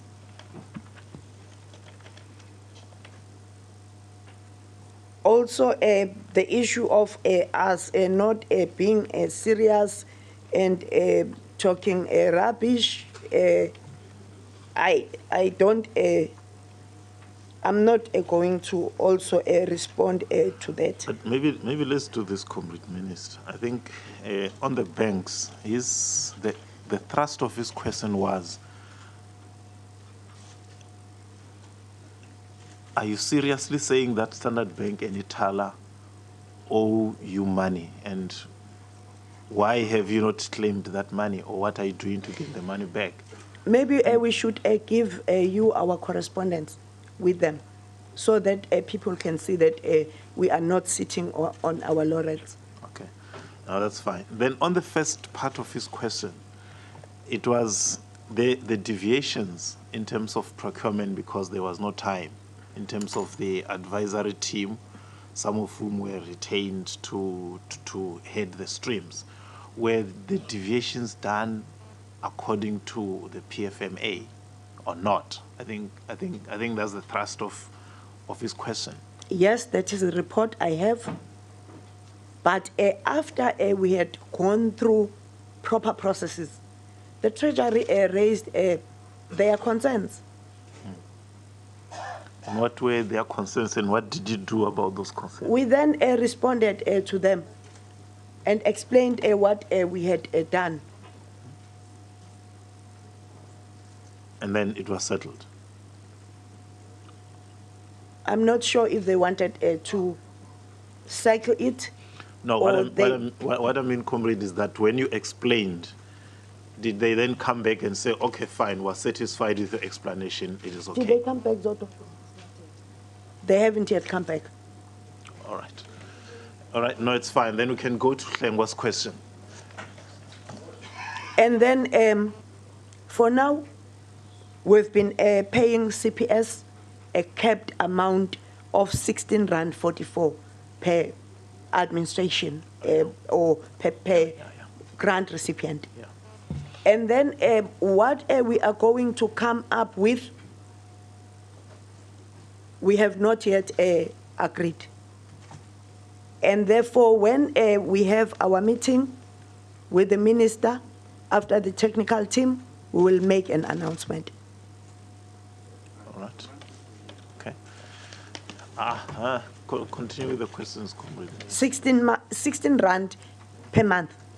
Yes, and maybe I should highlight that in terms of beneficiaries, we have a plus minus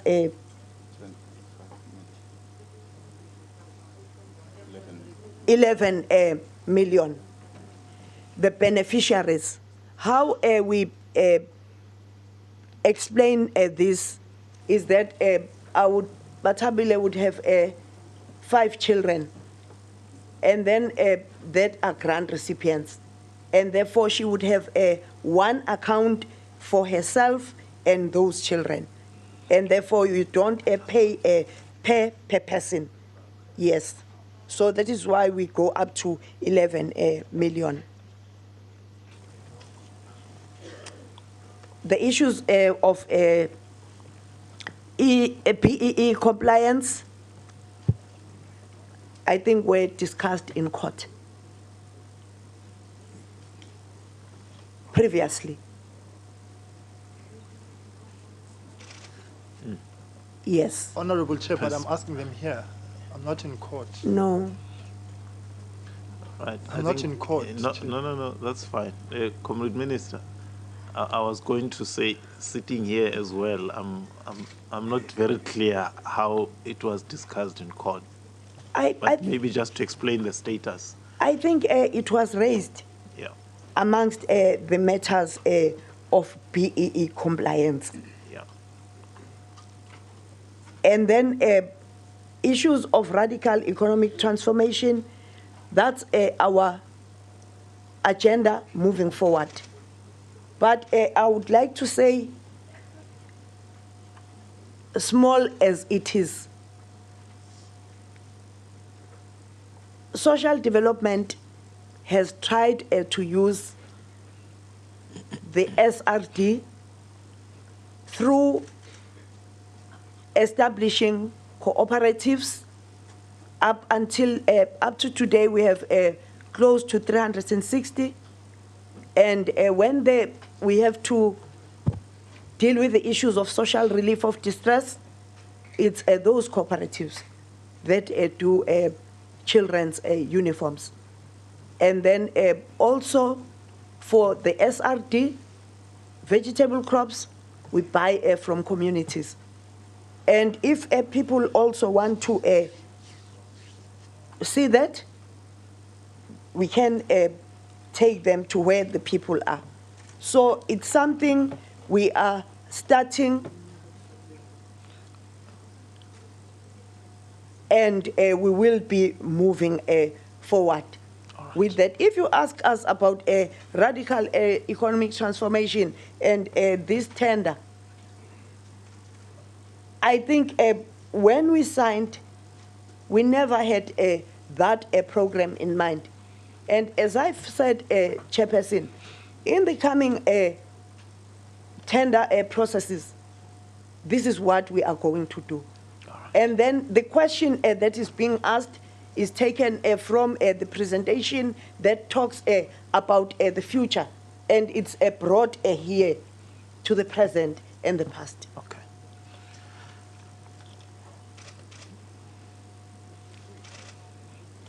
Interventions by the predecessor. Yeah. Yes, there were interventions, and we had to formalize our work and make it professional. Maybe this might look useless to some of us, but it is the route we had to go through so that we have confidence in what we are going to do.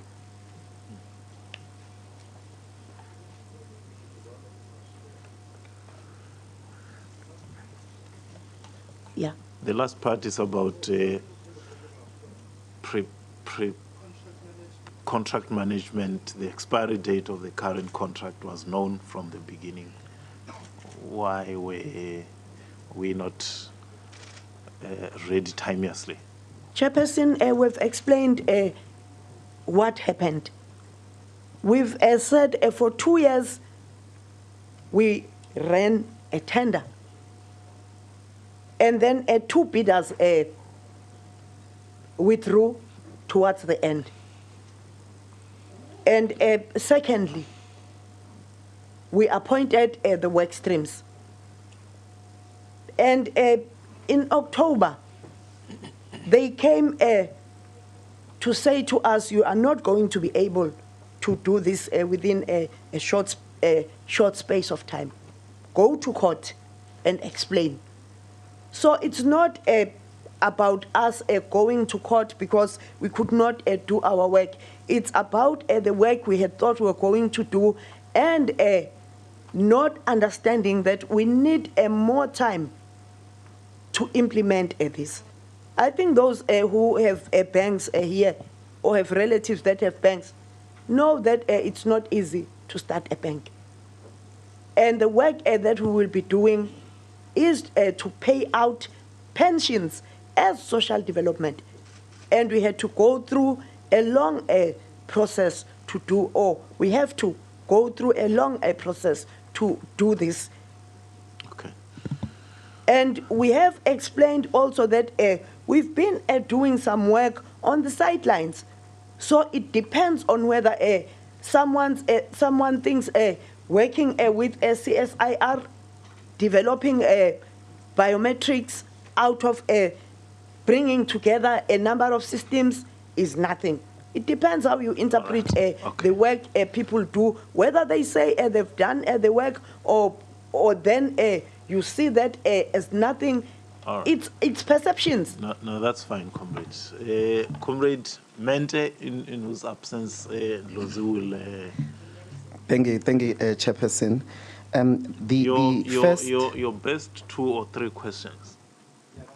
3, I've got a comment to which I want the Minister to respond to and 2 questions. Well, if it's going to be a comment, it must be short and pointed. Of course. Sure. All right. The Minister implies that, and I think this is the bigger substance of the issue here,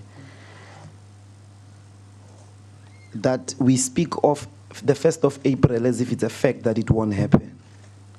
Isn't it true that since the Constitutional Court ruling up to this point, the Minister has had an avalanche of failures to stick to the deadlines, to appoint and conclude contracts, and thus, isn't it true that we couldn't possibly have confidence that she'll be ready by the 1st of April? Surely it's not the problem of the committee, it's not the problem of political parties that campaign on social grants.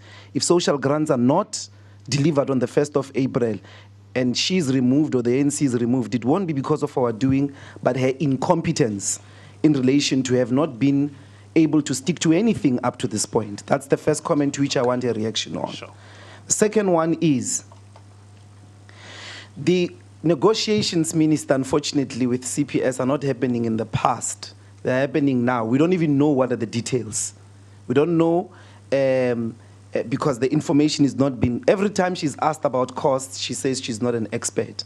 So the question of radical economic transformation as professed by Mr. Zuma in the State of the Nation is a contradiction that CPS is not BEE compliant.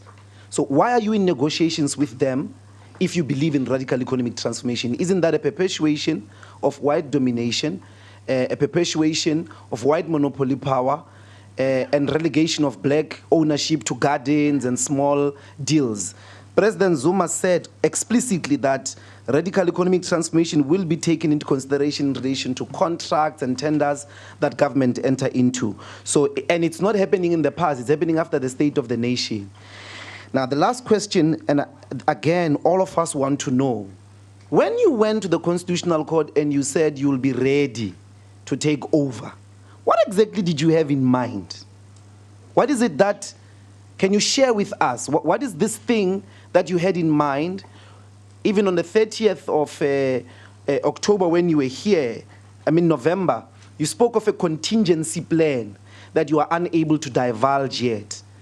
Clearly, now that you are in negotiation with CPS, those things have failed. But what exactly did you have in mind so that we are unable, or so that we don't accuse you of lying to the court? What is it that you had in mind, and why did it fail, or how did it fail, such that you are back to square one, having to request the court to allow you to continue with an illegal contract? All right, okay, that's fine. Comrade Kekane, and then we can have a response after Comrade Kekane. Okay. No, thanks, Chair. Chair, mine is, since this is of national interest, all what I need from... Just hang on.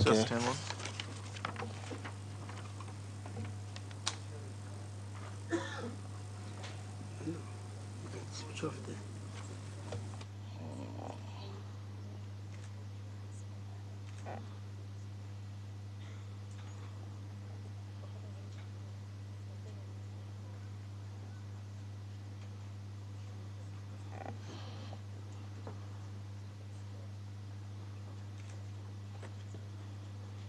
All right, Comrade Kekane, continue, sorry.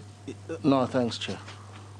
Chair, what I was saying is, since this issue is of national interest, I want the Minister to give us the assurance, because she gave us the assurance on the 23rd of November when she appeared before us, that there will be payment as from the 1st of April. The question is, or the assurance that I need from the Minister, is that this would be done that is within budget and within the parameters of the law, meaning the payment. That's the assurance that I need from her. All right. So you had one question. No, I said I want the minister to respond, unless if you have two questions, then I can allow you. Okay, Chairperson, I'll keep it to two then. All right, Thank you. sure. And of course, the first one is with regards to the timeframes, Minister. As you've indicated to us today that it was last year in October that you've only realised that SASSA can't meet their commitments in terms of delivering the grants to the 17 million people. Is it not rather late in the day, seeing that the court verdict was in 2014, that only in October 2016 you realised that you will not be able to meet your commitments? And from there on it was an avalanche, and I'll agree with my colleagues, in terms of mismanagement. And also then the second question is with regard to your assumedly disregard for Treasury and all the recommendations from Treasury, and Treasury trying to ratify the contract to a certain extent to see that we don't move into extremely dangerous situation of irregular expenditure of billions of rand. What are you doing with regards to Treasury and Treasury's intervention with regards to seeing that at least that we legalize to a certain extent your endeavors in this regard? Okay, you've kept within the budgeted time span. Thanks. Comrade Minister, I think Comrade Ndlozi's questions, I think the first and the last one, they are all related to constitutional court ruling, time management, and all the processes that happened within that context. Yes, Comrade. Chairperson, I think we all know now that we ran tender processes for 2 years. And then we thought that when we come to an end, appoint a service provider, we would have an extension of 2 years, because that tender would, the service provider would take 5 years if the service provider was appointed. I think that we should all keep that in mind. And then the issues of the avalanche of failures, we work with accounting officers in departments. And again, the very same honorable members that are here always blame the executive authority or authorities for taking over the work of the officials. If the officials say, give me an opportunity, I would do this work. And the only time you intervene, it's when you see that there's nothing going on. Last year, I called the accounting officer, the work streams, and asked them to present their work. It was also around October, because the work streams had come to us. And then I had thought that after some time, they would come and give a report. And they never gave a report, and I had to call them and say, please account. And not that I never did that.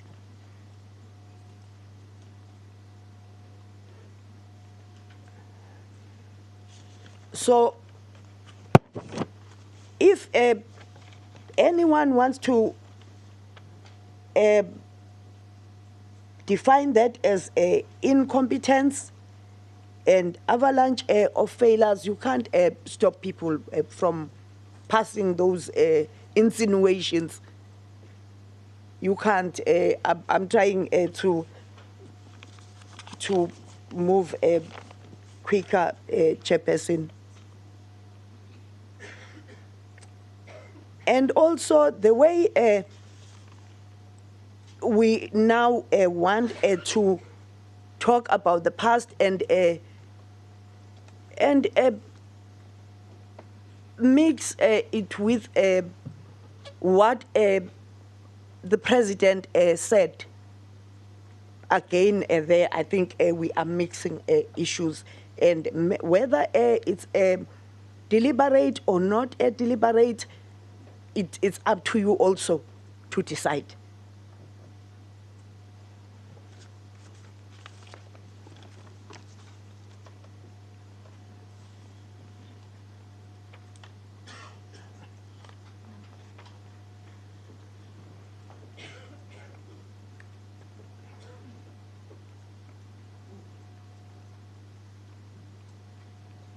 And then the procurement for the work streams started on the 1st of November 2015 to July 2016. And because it kept on moving up and down, and others asking questions about work streams and all other things.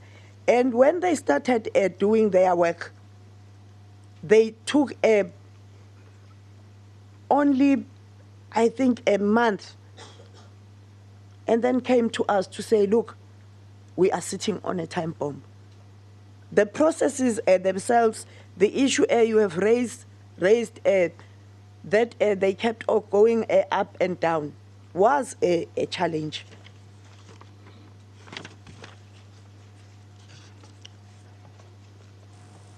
And then, yes, we have processed the deviation, and it's supposed to be done by the accounting officer. And then thereafter, the Treasury will concur. And they've said in case the Constitutional Court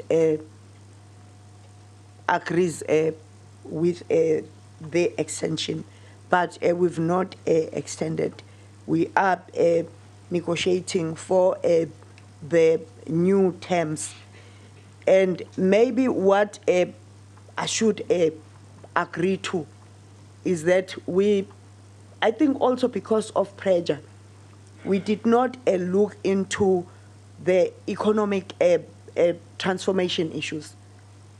And because we are still negotiating, we can raise those sharply, because we are still negotiating, but we must also keep it in mind that we are negotiating with the same people, but we have negotiated for different terms that are going to favor us.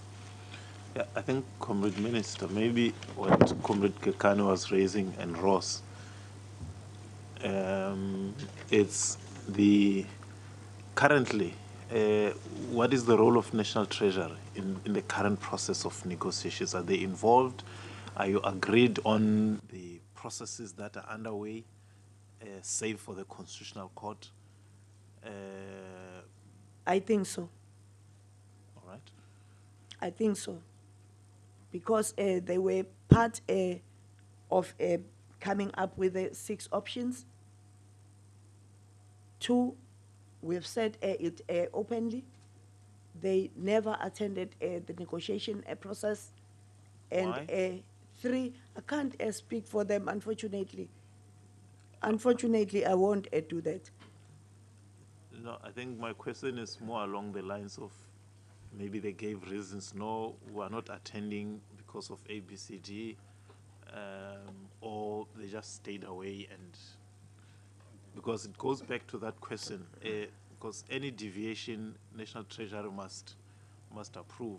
That's why I was asking, at this stage, as you are negotiating, are you on the same page in terms of processes, so that when you come to the end of the process, you don't get to the end and National Treasury say, no, but you should have done this. You are doing all these things in concurrence in terms of processes. we agreed in our last meeting that the technical team is going to sit and then make a presentation to the president. Okay. All right. Sorry, Chair, the minister is misleading Parliament. Treasury have not approved the deviations on the work stream, period. And they have said quite clearly that they are not going to approve the deviations on the non-bidding process to appoint CPS, period. I don't know. I don't know if Solly Tsitsangano is here, but that has been said. The minister is misleading Parliament. Chairperson, Okay. that is an indictment, and it's a huge indictment. I can't speak for the Treasury. I said so. If you want to talk to the Treasury, call them and interrogate them. All right. Okay, let them speak. Right. No, It's that's fine. unfortunate that they will be allowed to speak when these officials have not been allowed to speak. No, that's fine, comrade. I think it is more on, well, if the Minister of Finance was here, he will be the one to respond, to say, this is what the Minister of Social Development has said, where are you? I think to talk more to the question of Comrade Kekan, that yes, the grants will be paid 1st of April. And our major concern is the payments must be done in legality. Now, what I want to do, I will give Comrade Boy, and then between the two of you, I must choose one. And choose two, and then Comrade Lozi, I'll come to you. Yeah, no, that's fine. It's Comrade Boy, and then it's yourselves, and then.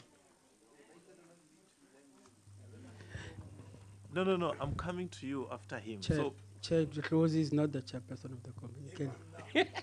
No, please, let's manage time. I didn't even hear what you were saying. Okay. Yes, Comrade. No, Briefly. I was just saying on Minister. You are saying to us as the SCOPA that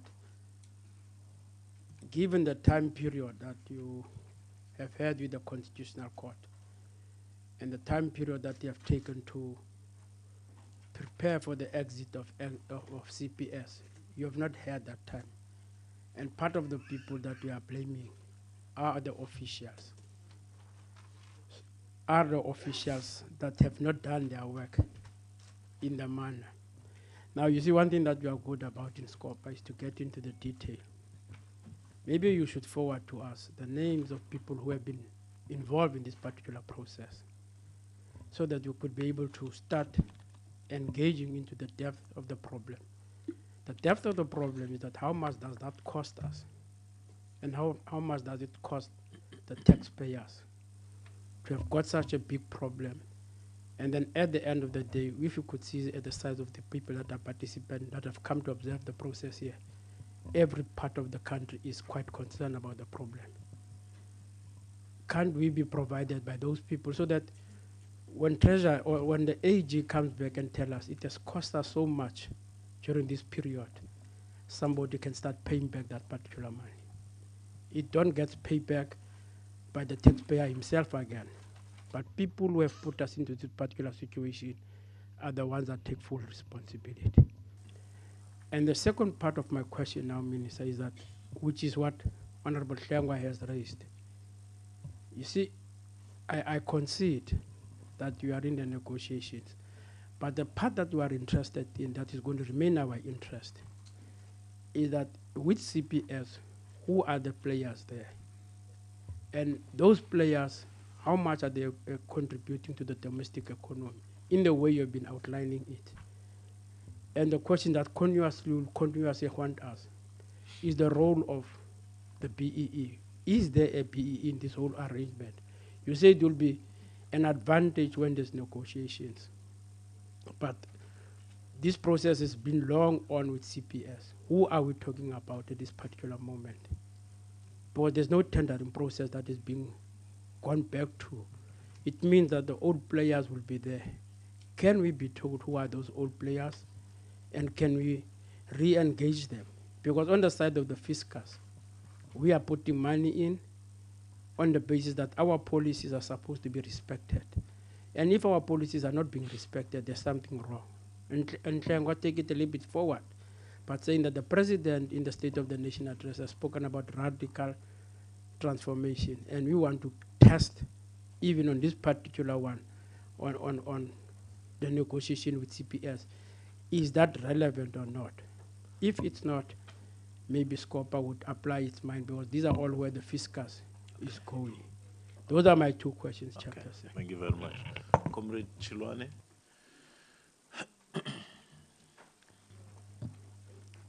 After Chilwane, it's Comrade Kuno. Thank you. Thank you, Chairperson. We'll protest because it's a new culture. You always put us at the back. We've raised our hands long before, Chairperson. Thank you, but anyway, for the opportunity. And thank you for that complaint. Continue. Honorable Minister, we on the CPS, in terms of the new contract that you've just acquired, you've said Treasury said they won't be able to fund, to put an additional amount to add into that, which means there's going to be a deviations from other programs within the department. Would like to know if those deviations, are they not going to affect other urgent programs in the department, and how much do we look up to into that?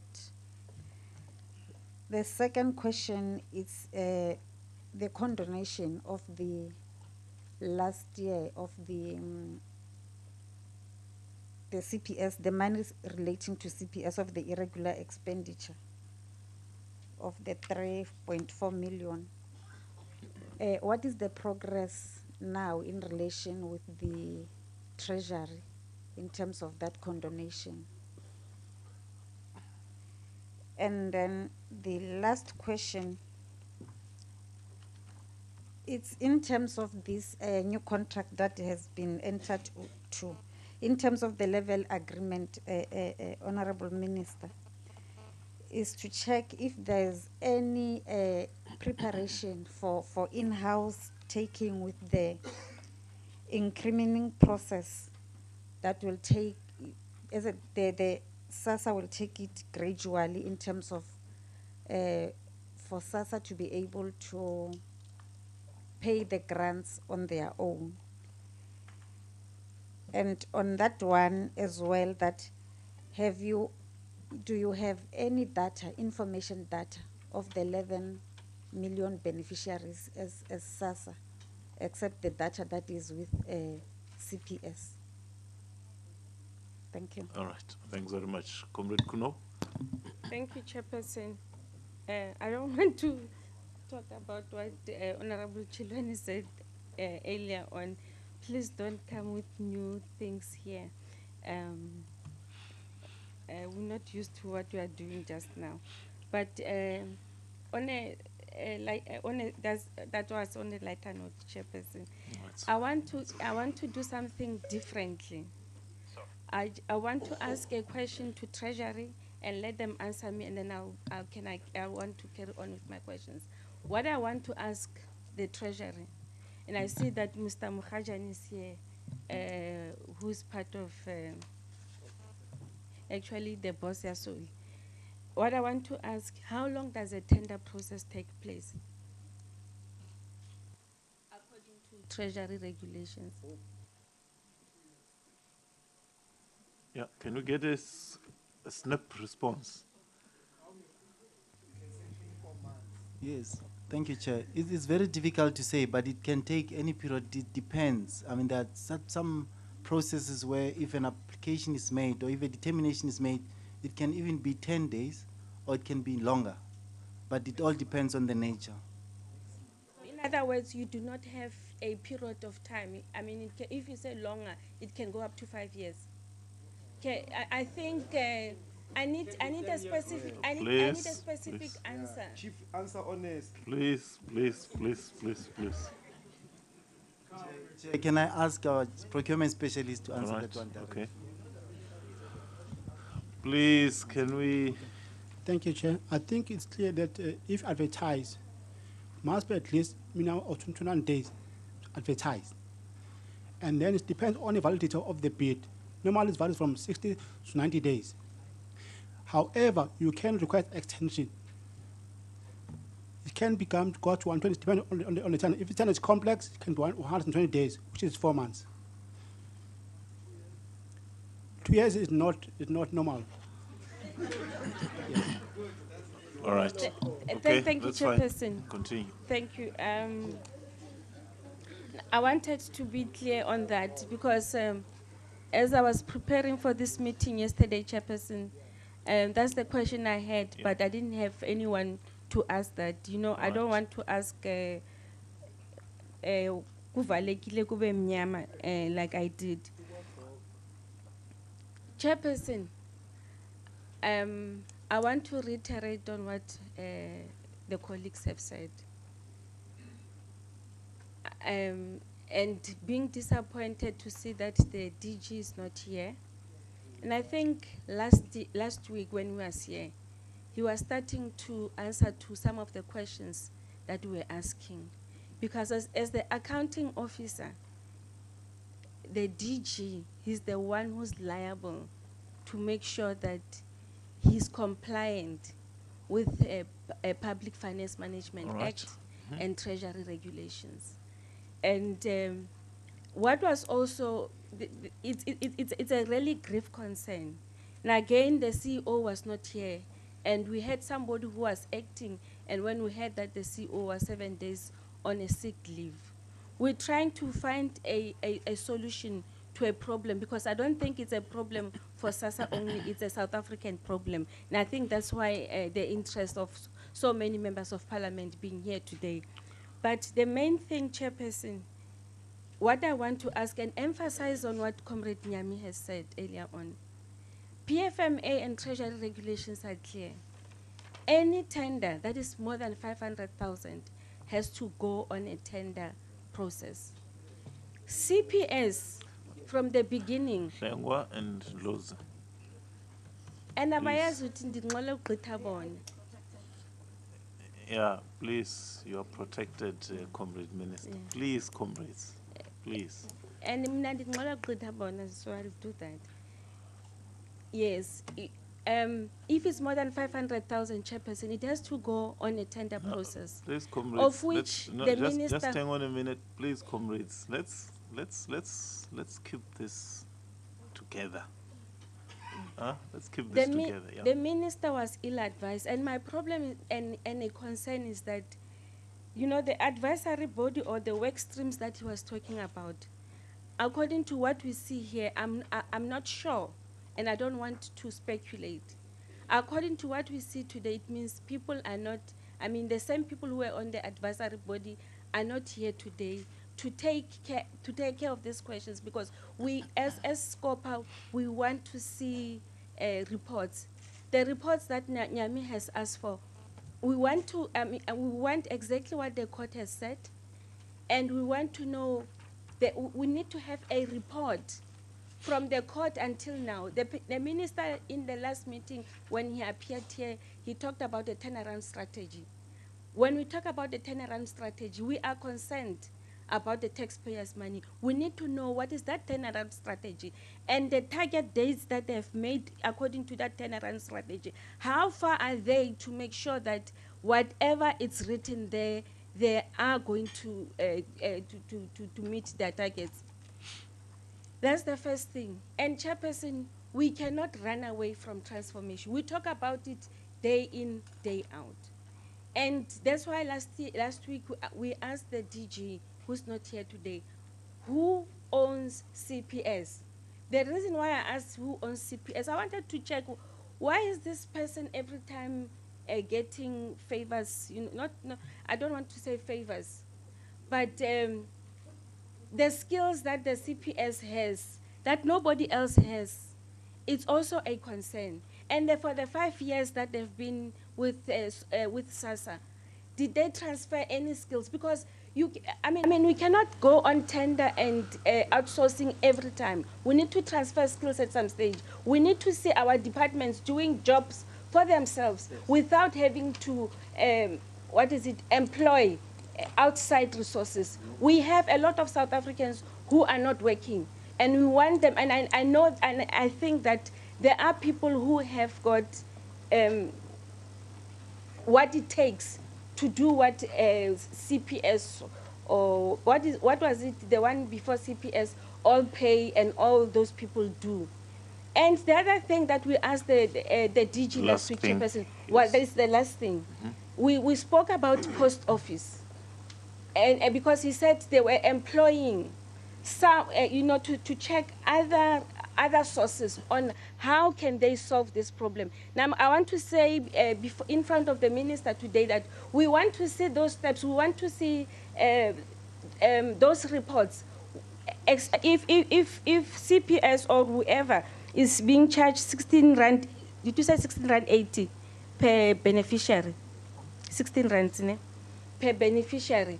How much is post office going to charge? Post office, Zoda said last week, it's not available anyway, but we can have mobile services to make sure that people are reached, even go Tabanchu, which is my constituency, go Kaikai, Eastern Cape, go Indwe, everybody will be reached on time, those who are not getting their money through the banks. Right. And if the banks are not the case now, I don't want to overemphasize what Comrade Tim said earlier on about the banks and the money that they owe government.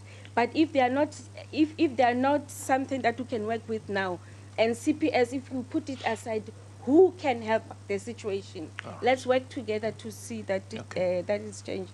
All right, thanks. Let's take Lozi, and then we'll get responses, and then we'll take the last batch from Hlengwa going that way. Two very quick ones.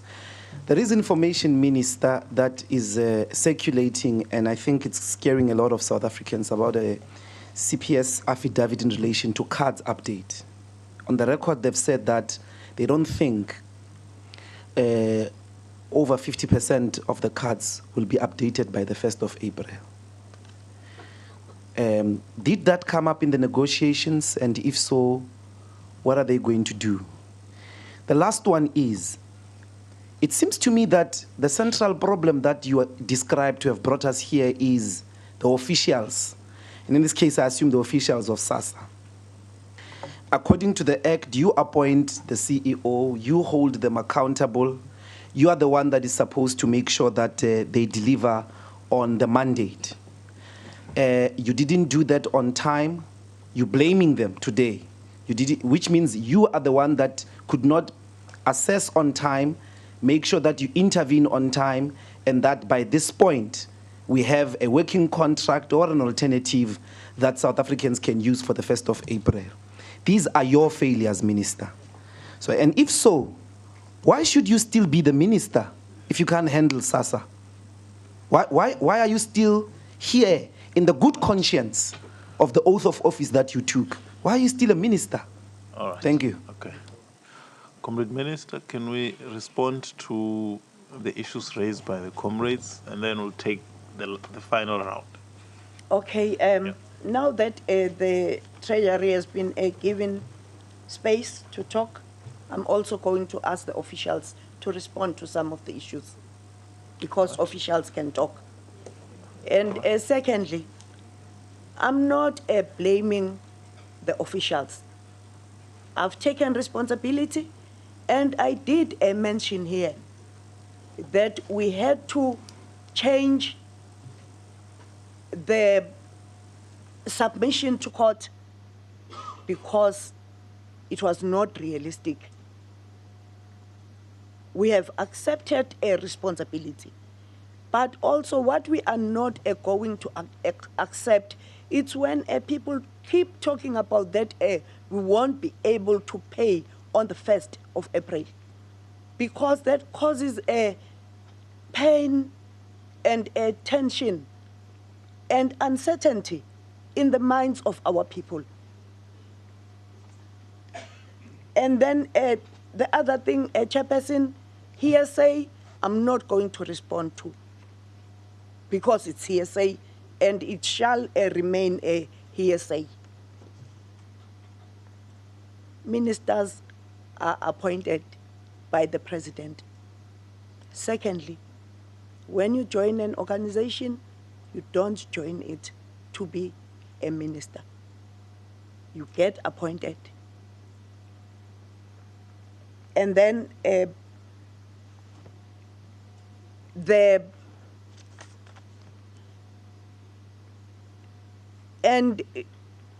you see people speak of consciousness and conscience or conscience.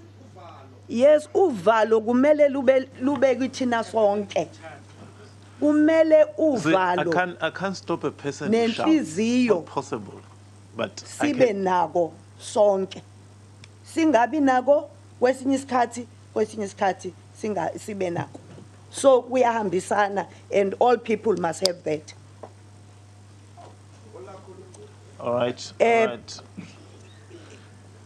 On the issues, the work streams, I think we should mention here, Uguti, we have Zianda, who is an advocate, and Ukasim is working with the team. We've agreed. Comrade Minister, is it possible, Uguti, the list, even if it can be sent to us, can it be sent Yes, to us? we will send the list to you, but you must hear now so that you are able to understand who is here. Okay. We also have a senior council, Trent Groove, and then ICT and banking.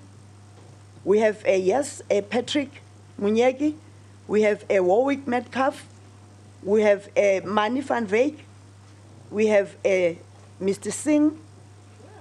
We have, you can call them if you want to. They report to us. Please. They report to us, they don't report to Parliament. We have Abu Baker. We have Christian Nyaga. We have Julius Sikhole. We have Roger Mukhane. And then economic transformation, we have Tankiso Pakis. And then communications, we have a team led by Squilly Kumete. So they are well known. At least people have been maybe researching about them. They are experts in the work they are doing. And we're going to continue listening to what they say because they also do research. They don't thumbsuck information. And then the 316 million, we are awaiting response from the Treasury. Maybe they have it here. They can be allowed to say what their response is. And then budgeting issues that we are going to discuss with the Treasury. I can see that there is something that is nudging us to talk about the negotiations. And we have said that we have not completed the negotiations. And when you negotiate in good faith. Comrades, listen to the response. When you negotiate in good faith. And we have not finalized some of the things. And I'm speaking the truth here. Yeah, sure. I don't want to end up lying because I want to impress you. No, I have to report what I know. Right. There was a question about data. Is data in your possession, SASA? Yes, as part of in-phase outface. Data is already coming to SASSA. I think we have half of it. Okay. And then issue of the post office, this thing has become a mystery now. Minister Mulewa started talking to the post office. We continued raising issues with the post office. They have been given ample time to put their house in order. They even now have the license. And we cannot be blamed for their readiness, or whether they are ready or not. And let's say they are not ready. We have picked up a niche for them. And again, this shows commitment. We know that the post office is a state entity, and it has to be strengthened. And SASSA is one of the government institutions that can strengthen the post office and the post bank. We have not opposed that. And therefore, when it raised here, it should not be raised as if we are running away from the post office. No, I don't think that is fair. People who have been saying the post office is not ready know themselves.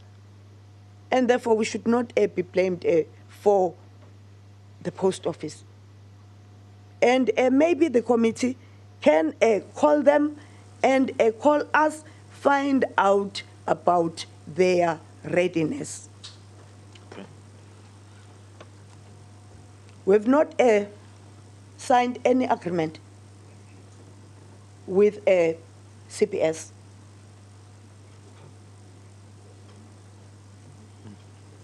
We said there were negotiations. The technical team is sitting, looking into the outcome of the negotiations, government technical team, and then thereafter will take the process forward. So talking about the issues of their BEE and other things, I also think maybe Zodwa can respond to that. I can't, I won't be able to respond to that. And I have raised here that the treasurer, the Minister of Finance wrote us a letter, raised 3 things. That one, they're unhappy about us not or acceding or taking one option. And I've said we've always taken along the post office in our work, which says it's not one option. I've raised some of the issues because of our experience that were not going to be possible. Re-registration was supposed to take 6 months. And it has had to take a long time, 6 months more. And that is why today we have unauthorized expenditure. It's only people that do not understand our work that would say, then call all the grant recipients or beneficiaries, let them come and give us their cards so that we know their accounts. We took 12 months to do that. And we were expected to do that within a short space of time. And we know it's not going to work. We don't want honorable members to come here and say you are inefficient, and then we put it upon yourself that you did not do your work properly. On the other hand, we are pushed to do the work. On the other hand, we are pushed to be lame ducks. And secondly, they raised the issue of the budget, that we are not going to have an extra budget. We're supposed to work within our budget. So we do have our budget, and we have said we don't want to see ourselves coming back here. If we are going to need more money, we will reprioritize, because this parliament has agreed that we should reprioritize and do haircut in some of the instances. And when we want to do that, we will go to the relevant committee and ask for that, because it is there, it is allowed. Deviation is allowed, it is there. And it should not be taken here as if deviation is not allowed. I think what is being created here is that we are going to do something that is not in the law. Thank you. Zodwa, Do, and Chau. My question. Just a minute. Which one? On the updating of cards, or that the minister did not hold the officials accountable? Yeah, there is. With all due respect, Chair, and to you, Minister, you know that you entered a plea bargain in 2006 about the travel gate, publicly admitted to defraud in Parliament. Why should we trust your word about the 1st of April? And that is the validity of the question of conscience. You want me to talk about your court and things that you have done? Please, no problem. Let's not. No, don't. I've never been in a court, please, though. No. Let's not. In my life, by the way. Please. We are increasingly doubting in the word of the minister. No, please, comrade, hang on. The 1st of April, will it happen or not? Why should we trust her? Please, Okay. please. That has been responded to. Comrade Minister. And can you clarify, Chairperson? Please, I want to go to Ross. Yes, no, I want you to go to Ross, Chairperson. Yeah. But I mean, as members of SCOPA, we don't buy the story that Honorable Rosie is spreading. We've been very clear that we are not questioning the 1st of April. Yeah, no. We have got our own details that we are dealing with. Please. It's fine. No, let's do this. But Chair, you have to control Honorable Nyami Boy. He's not in my mind. He doesn't represent me. No. Neither does he represent the EFF. I'm struggling to control him the same way I'm struggling with you. Please. I could do what he's doing. He must not abuse us. Please. No, please. I don't, you see, unlike the presiding officers, I can't switch off your mics. So I only have to raise my hands and plead with you. Comrade Minister, I thought you have responded to the questions. And instead of giving the officials to add more, I'd rather give members to ask other questions. Chairperson, I protest because you've given the Treasury time to respond. There are things that I have not responded to, that the officials have to answer. All right, that's fine. Well, I was going to add that caveat, that unless if there are specific issues, all right, who are the officials who are going to respond? Yourself, okay, yeah. Thank you, Chairperson. I just want to respond to supply chain issues, that is procurement. In this regard, firstly, the appointment of the work streams, whether did we follow the correct process?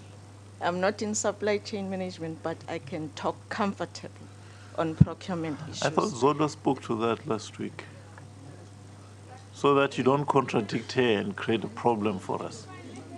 But anyway, talk. Okay. At that time when we procure the services of the work streams, the Treasury practice notes that were applicable was practice note number 6 and 7 of 2007-2008. The practice note number 8 gives the accounting authority to approve the recorded reasons for deviation.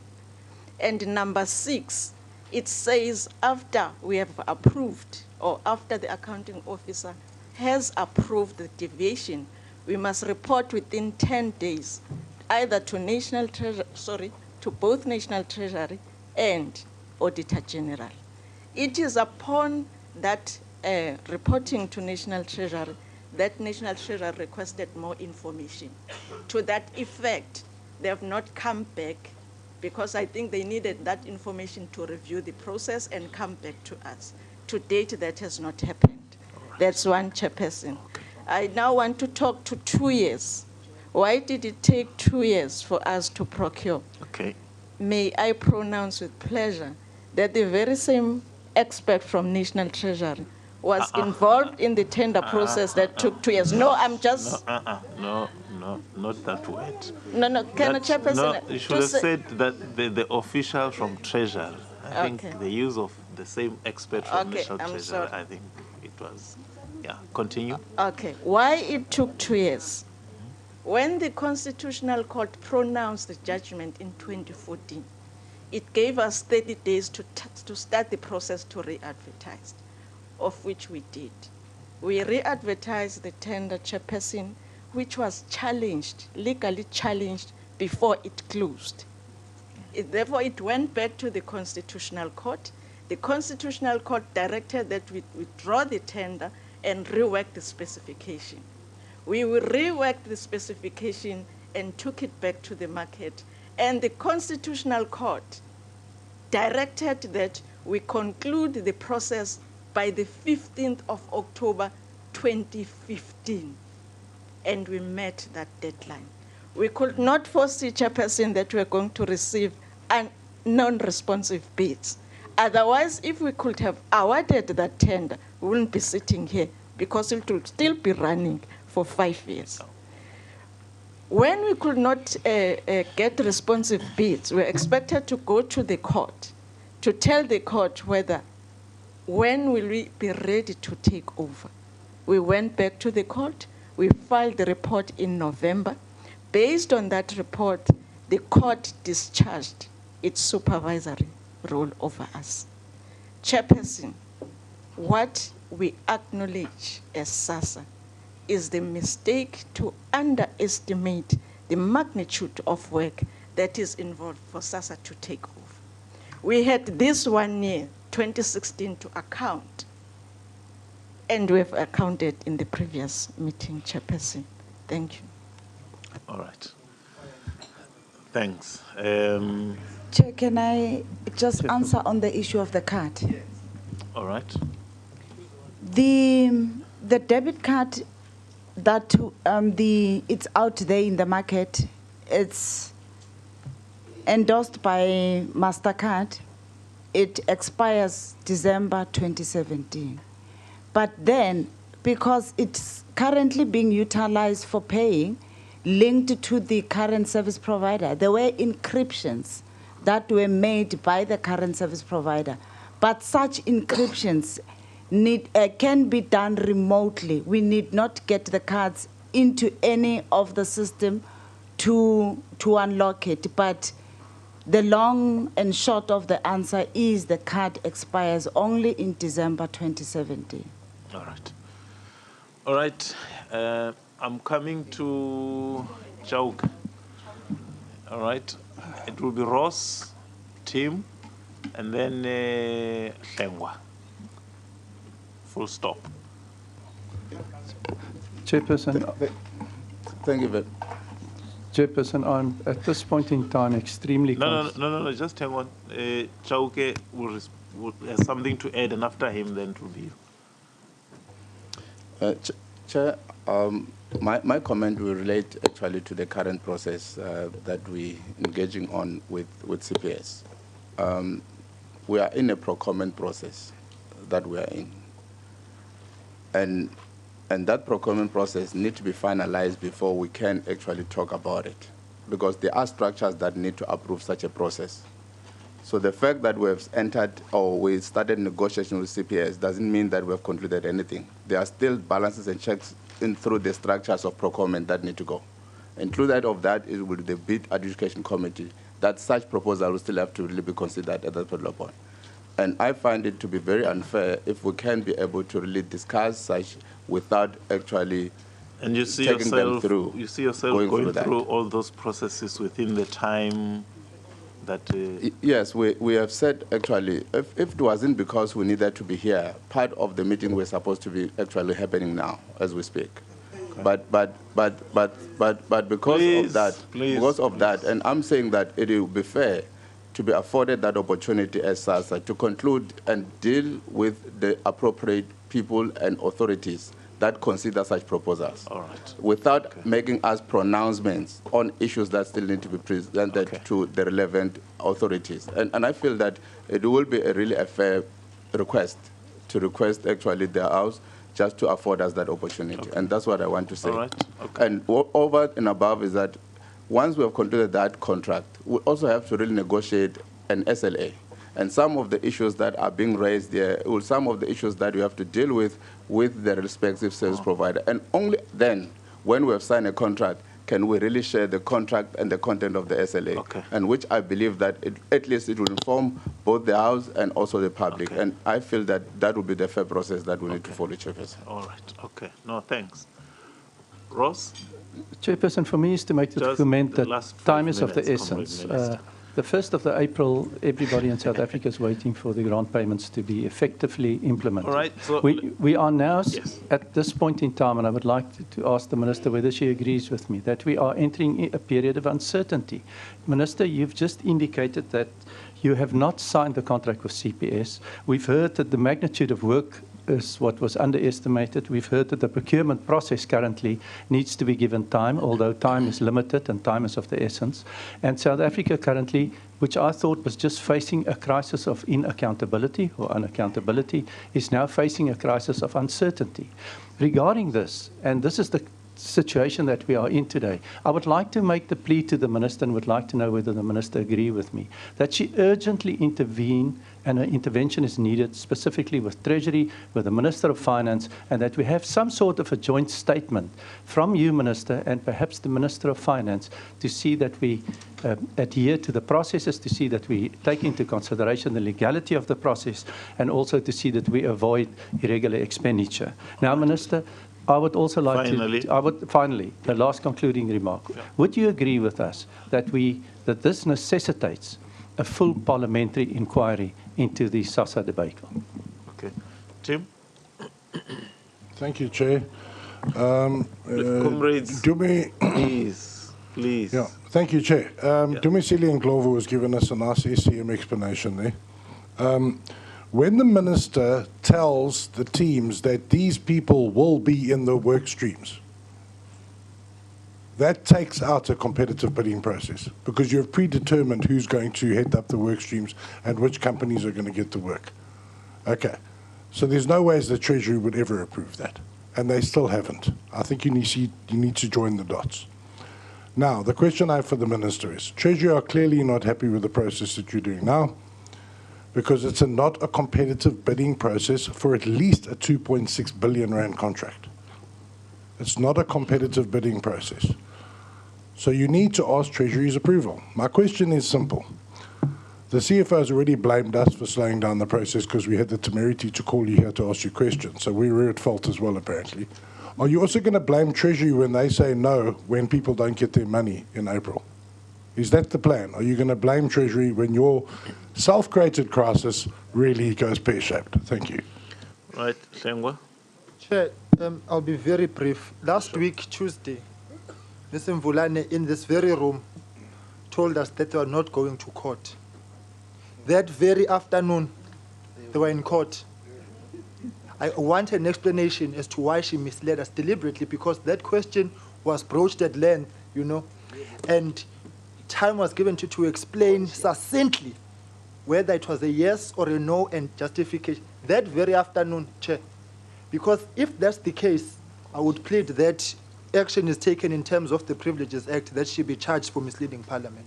I don't take kindly to that kind of information, because it means we are being steamrolled with Ingwanegwan here. One thing is being said, they leave the room, something else is said. Secondly, Chairperson, I want to put it to the Minister that this CPS, which seems to be the Siamese twin of the department we attach to the hip, the very people responsible for our illegal deductions, subjecting our people to criminals at the very least, a bunch of crooks. And we now want to give them another tender to say, no, continue. So here's the final question, Chairperson. Why are we so hell-bent to ignore everything which is there to ensure that the tender lands squarely on the desk of CPS, and then a gun is held to our head? No, this is a crisis, and therefore CPS is our only option. Because this speaks to the integrity of the contract management of the department I spoke to earlier on. Okay. But Chair, the final thing is that what I always say in the committee, in this entire debacle, there's a failure to lead and there's a failure to account. Comrade Gogo, Chair, kwenziwa umathanda ekseni, emini, ntambama, nasebusuku. And I think that is the problem that we are facing, a lack of leadership at this point in time. Thanks, Chair.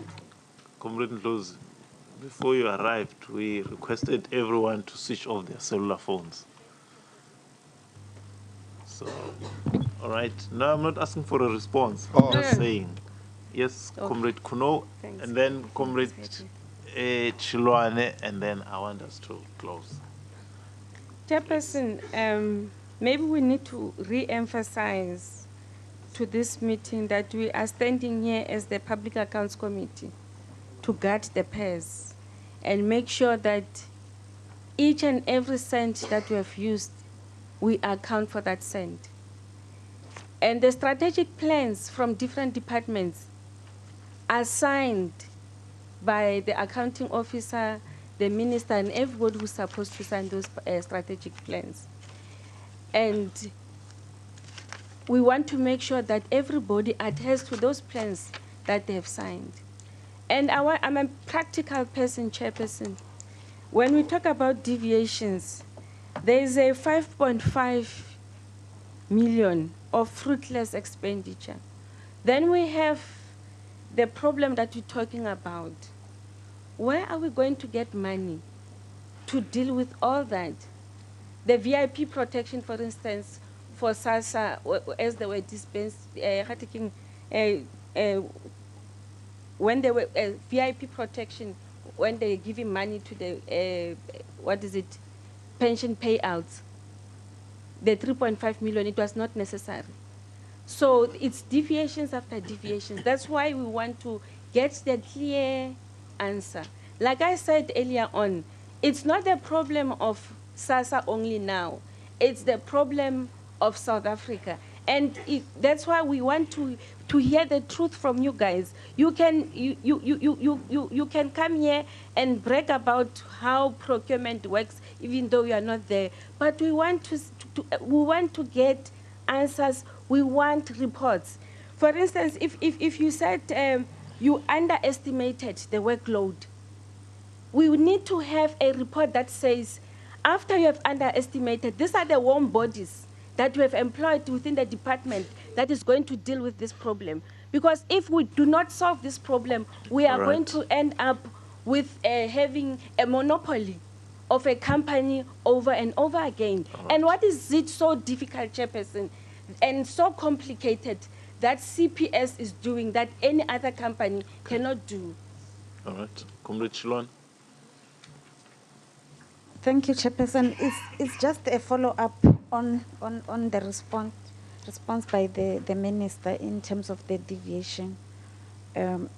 Minister, we just wanted to check on to which extent does it going to affect other programs in terms of the deviations to fund for these programs. That's what we just wanted to get clarity on, Honorable Minister. Okay. All right. Right, Smolanyan, Comrade Kekan, yeah. No, Chair, mine is Smolanya. Maybe I need to rephrase my question. I requested the minister to give us the assurance that this would, I mean, there would be payment on the 1st of April. Unfortunately, she did not. But maybe let me rephrase it this way, that maybe the minister can give us timelines in terms of these negotiations. Because I'm looking at the date today, it is the 7th. And listening to the officials, unfortunately, I had a different view. Because initially I thought that these negotiations would be completed within the period. But listening to further information from the officials, it changed the whole thing. Now, I'm requesting that maybe they give us the timelines in terms of the negotiations. When is the announcement going to be made, so that at least everybody is assured that come the 1st of April, the pensioners would be paid. All right. Lastly, very, very lastly. No, Chairperson, it's quite clear where we sit at that. We need to continue with the process. We shouldn't leave it, the issue of SASSA, with SASSA alone, if you want to get to the bottom of this thing. Because in a year's time, you would have to revisit, because the minister says for her to have, just to work on the name, it has taken such a long period. Now, if we don't mentor them, it means that CPS will be here permanently.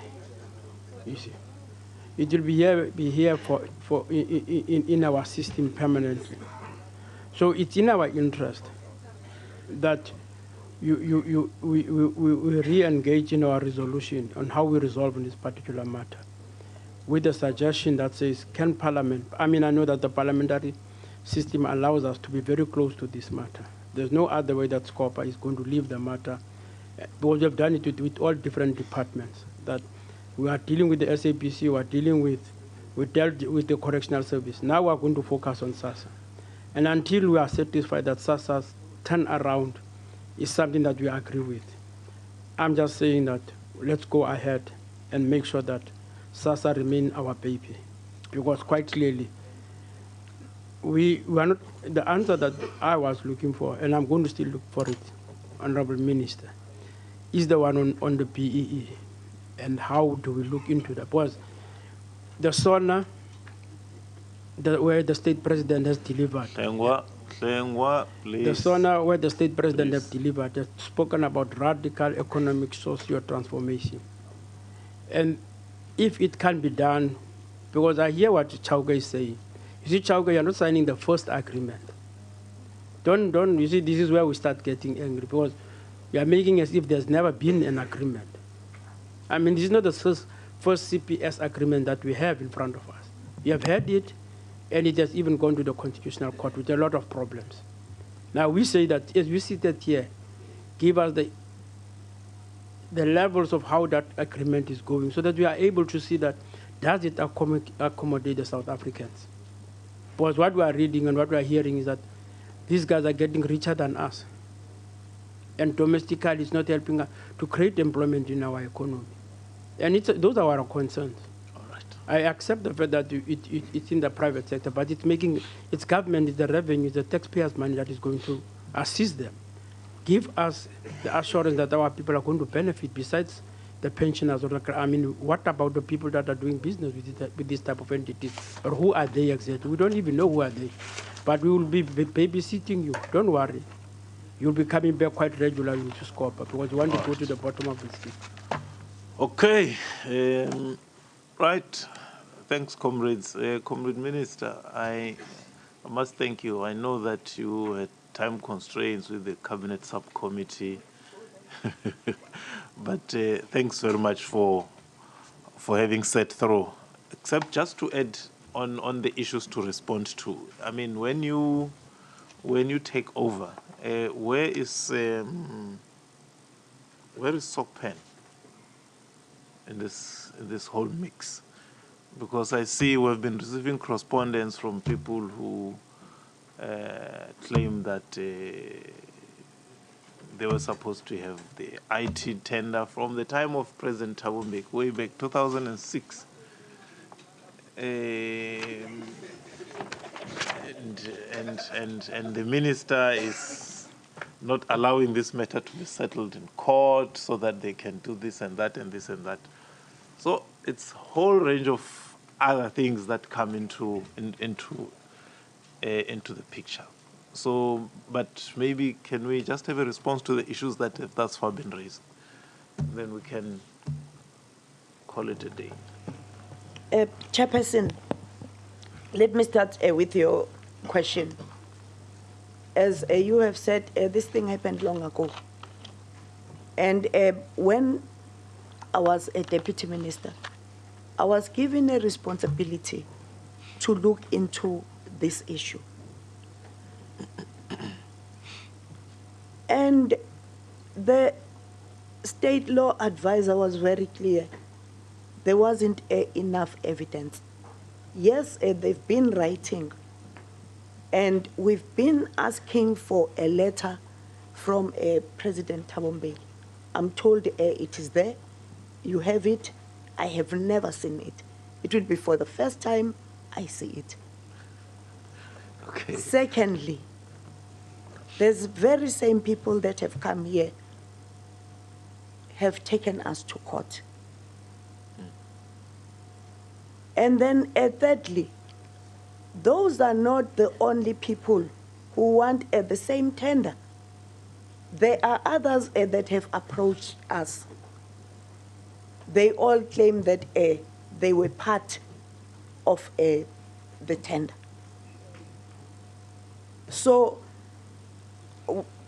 we thought that we should respond thoroughly, because the Speaker of the National Assembly sent that letter to us. So we're going to respond, and we will make copies. And in a number of times, we've gone to the state law advisor, and they have turned down that thing. And it yeah. Okay, well, that's fine. And then, okay, no, you were asking about something else, but SOCPEN has to be strengthened, because now we have a lot. What the strategists are saying is that we're going to integrate information from re-registration and SOCPEN, because right now we sometimes lose names when we do payments, and then we have to do them the following month. But also even the people that are responsible for SOCPEN sometimes, or for, yes, ensuring that on a monthly basis our systems are on course, sometimes create teething problems for us. I don't want to also go into that, but the issue of SOCPEN and the people that are maintaining it for us, and when we agreed to work with them, we thought they were going to be in charge of the system.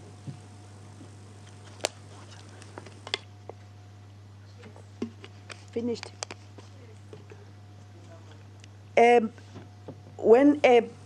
So we thought they themselves were going to be in charge of the system, since they are a government institution, but they have to look for other people to do the work. That's our challenge. Then the company, Honorable Nyame, you know it's a public company. So the committee can call them. I think so, because they are a public company. Let them account. And then now the committee is here of social development, the portfolio committee, and they are better placed, Chairperson, to mentor us. And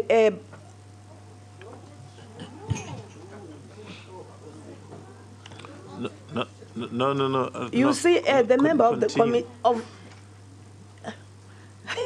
hey, there's a problem here.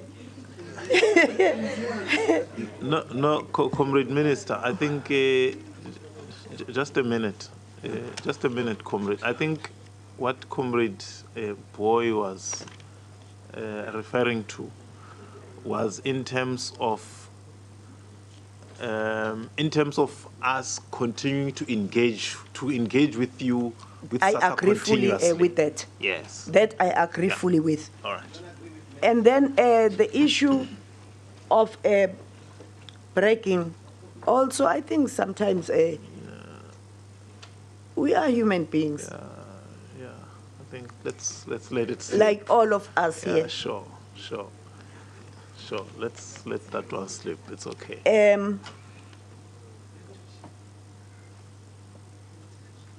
Again, Honorable Slengwa, you see, maybe SCPS is like Cornerstone. Do you know a company called Cornerstone? Yeah, it's like Cornerstone and Italane. They are almost the same. Yes, they are almost the same. Yeah. They are doing exactly the same things. So we can't be told that we are talking of Inganegwane here, because we've been growing step by step, and we do have the experience of the things that have happened in the past. And that has sharpened us to think or deepen our understanding of what we can do to make grants work for our people. You know, I miss Comrade Mente.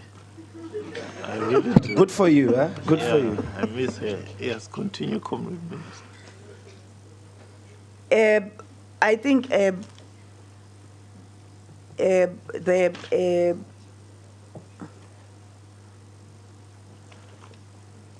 yes, we do have time frames for the implementation of the whole program. I think it's Comrade Minister, his time frame is around the negotiations of the new contract in view of the 1st of April. Oh, yes. I think I did say on the 1st of April we're going to pay, and I've been saying that in a number of times in this meeting. And that... but Minister, to assist you, yes, you gave that undertaking, but I'm saying in view of the information that we have received from the officials, what I was requesting is the timelines in terms of the negotiations. When do you anticipate signing the agreement, and when do you anticipate making a pronouncement or an announcement? Right. Okay, that's fine. Yeah, I think that's... Okay, we'll make an announcement after receiving the report from the technical team. And we were supposed to receive the report on Friday. This past Friday? This coming Friday. Oh, this coming Friday. Yes. Oh, all right, okay. Because negotiations started from the 1st to the 3rd, and All then right. there was a report, and then again the technical team is going to sit and look into everything, the terms, and then we'll take things from there. All right. No, that's fine. Please continue, Comrade Minister. Continue, Comrade Minister. We have made a joint statement with the Minister of Finance. Yes, we have made a joint statement. And the President has made a statement committing to the payment of grants. The issue of the full inquiry, it's up to the committee to make a suggestion to the President. Thank you, Mr. Chauke and Zodwa. No, okay, Zodwa. Do? Okay, thank you, Chairperson. All right. Comrade Minister, I think the one point that has come out and which I want to lift out, it's the fact that on the 1st of April, all of government is committed to ensuring that grants are paid. However, what we're waiting for is the formalization in terms of having a contract that is agreed upon between SASSA and CPS, and of course with the important approval of National Treasury. I'm not sure what the court processes that are happening are about, but I think our own internal governmental mechanisms are quite critical in ensuring that these are in place. And I do agree, we should never play with the anxiety of our people, especially the poorest of the poor, who, because of these high and stubborn levels of inequality in our country and the lack of transformation in terms of access to the means of production, they are meant to celebrate freedom by receiving social grants. And if that is threatened, then their entire existence and the entire purpose of freedom becomes meaningless. And certainly, it is something that we cannot do. I want to, Comrade Chair of the Portfolio Committee, can I give you a minute? Oh, fine. And Comrade Chair of the Appropriations, I want to thank you, comrades in the committee, for your understanding in terms of being able to partake. I'm sure you realize we fully appreciate your understanding. I'm sure I'll give you a minute as well. When I say a minute, I'm talking about 60 seconds. So That is too much. Thank you very much, Chair. Good afternoon, honorable members and the House at large. It is our great appreciation that you have been part of this discussion, though not actually partaking. But we think we understand issues more and more and more. And we appreciate the collaboration that you talk about, that will continue engaging the department while we will be doing our mandate as the Portfolio Committee. And we appreciate the fact that we are not necessarily here because there is a business interest here and there, but because our people are poor. And the reasons being that we are very unequal. If you want to use a post office, there's none somewhere. If you want to use a bank, there's none somewhere. So we need to be continuously engaging all of us as a country in order to solve the key problems. I thank you very much for the opportunity, Chair. Thank you very much. Comrade Posa. Chair, thank you so much for allowing us to be part of this discussion. Indeed, we came to also listen to the presentation by the Honorable Minister. The main reason being we also wanted to gain deeper insight on the challenge confronting SASSA and DSD.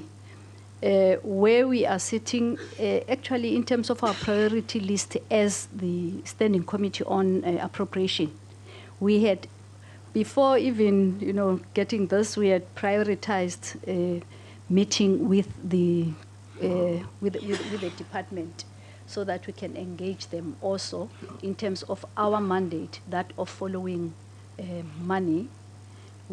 Our mandate is to follow money and also to look at the impact that is made by these taxpayers' money through SASSA.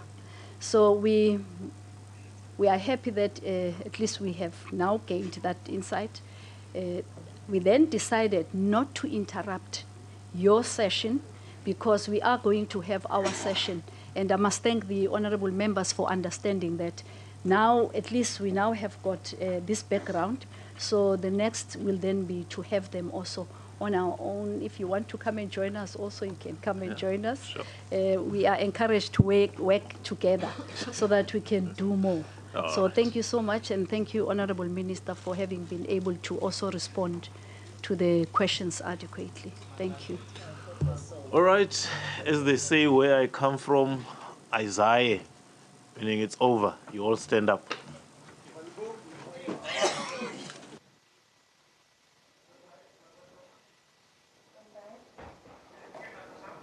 All right, well, there you have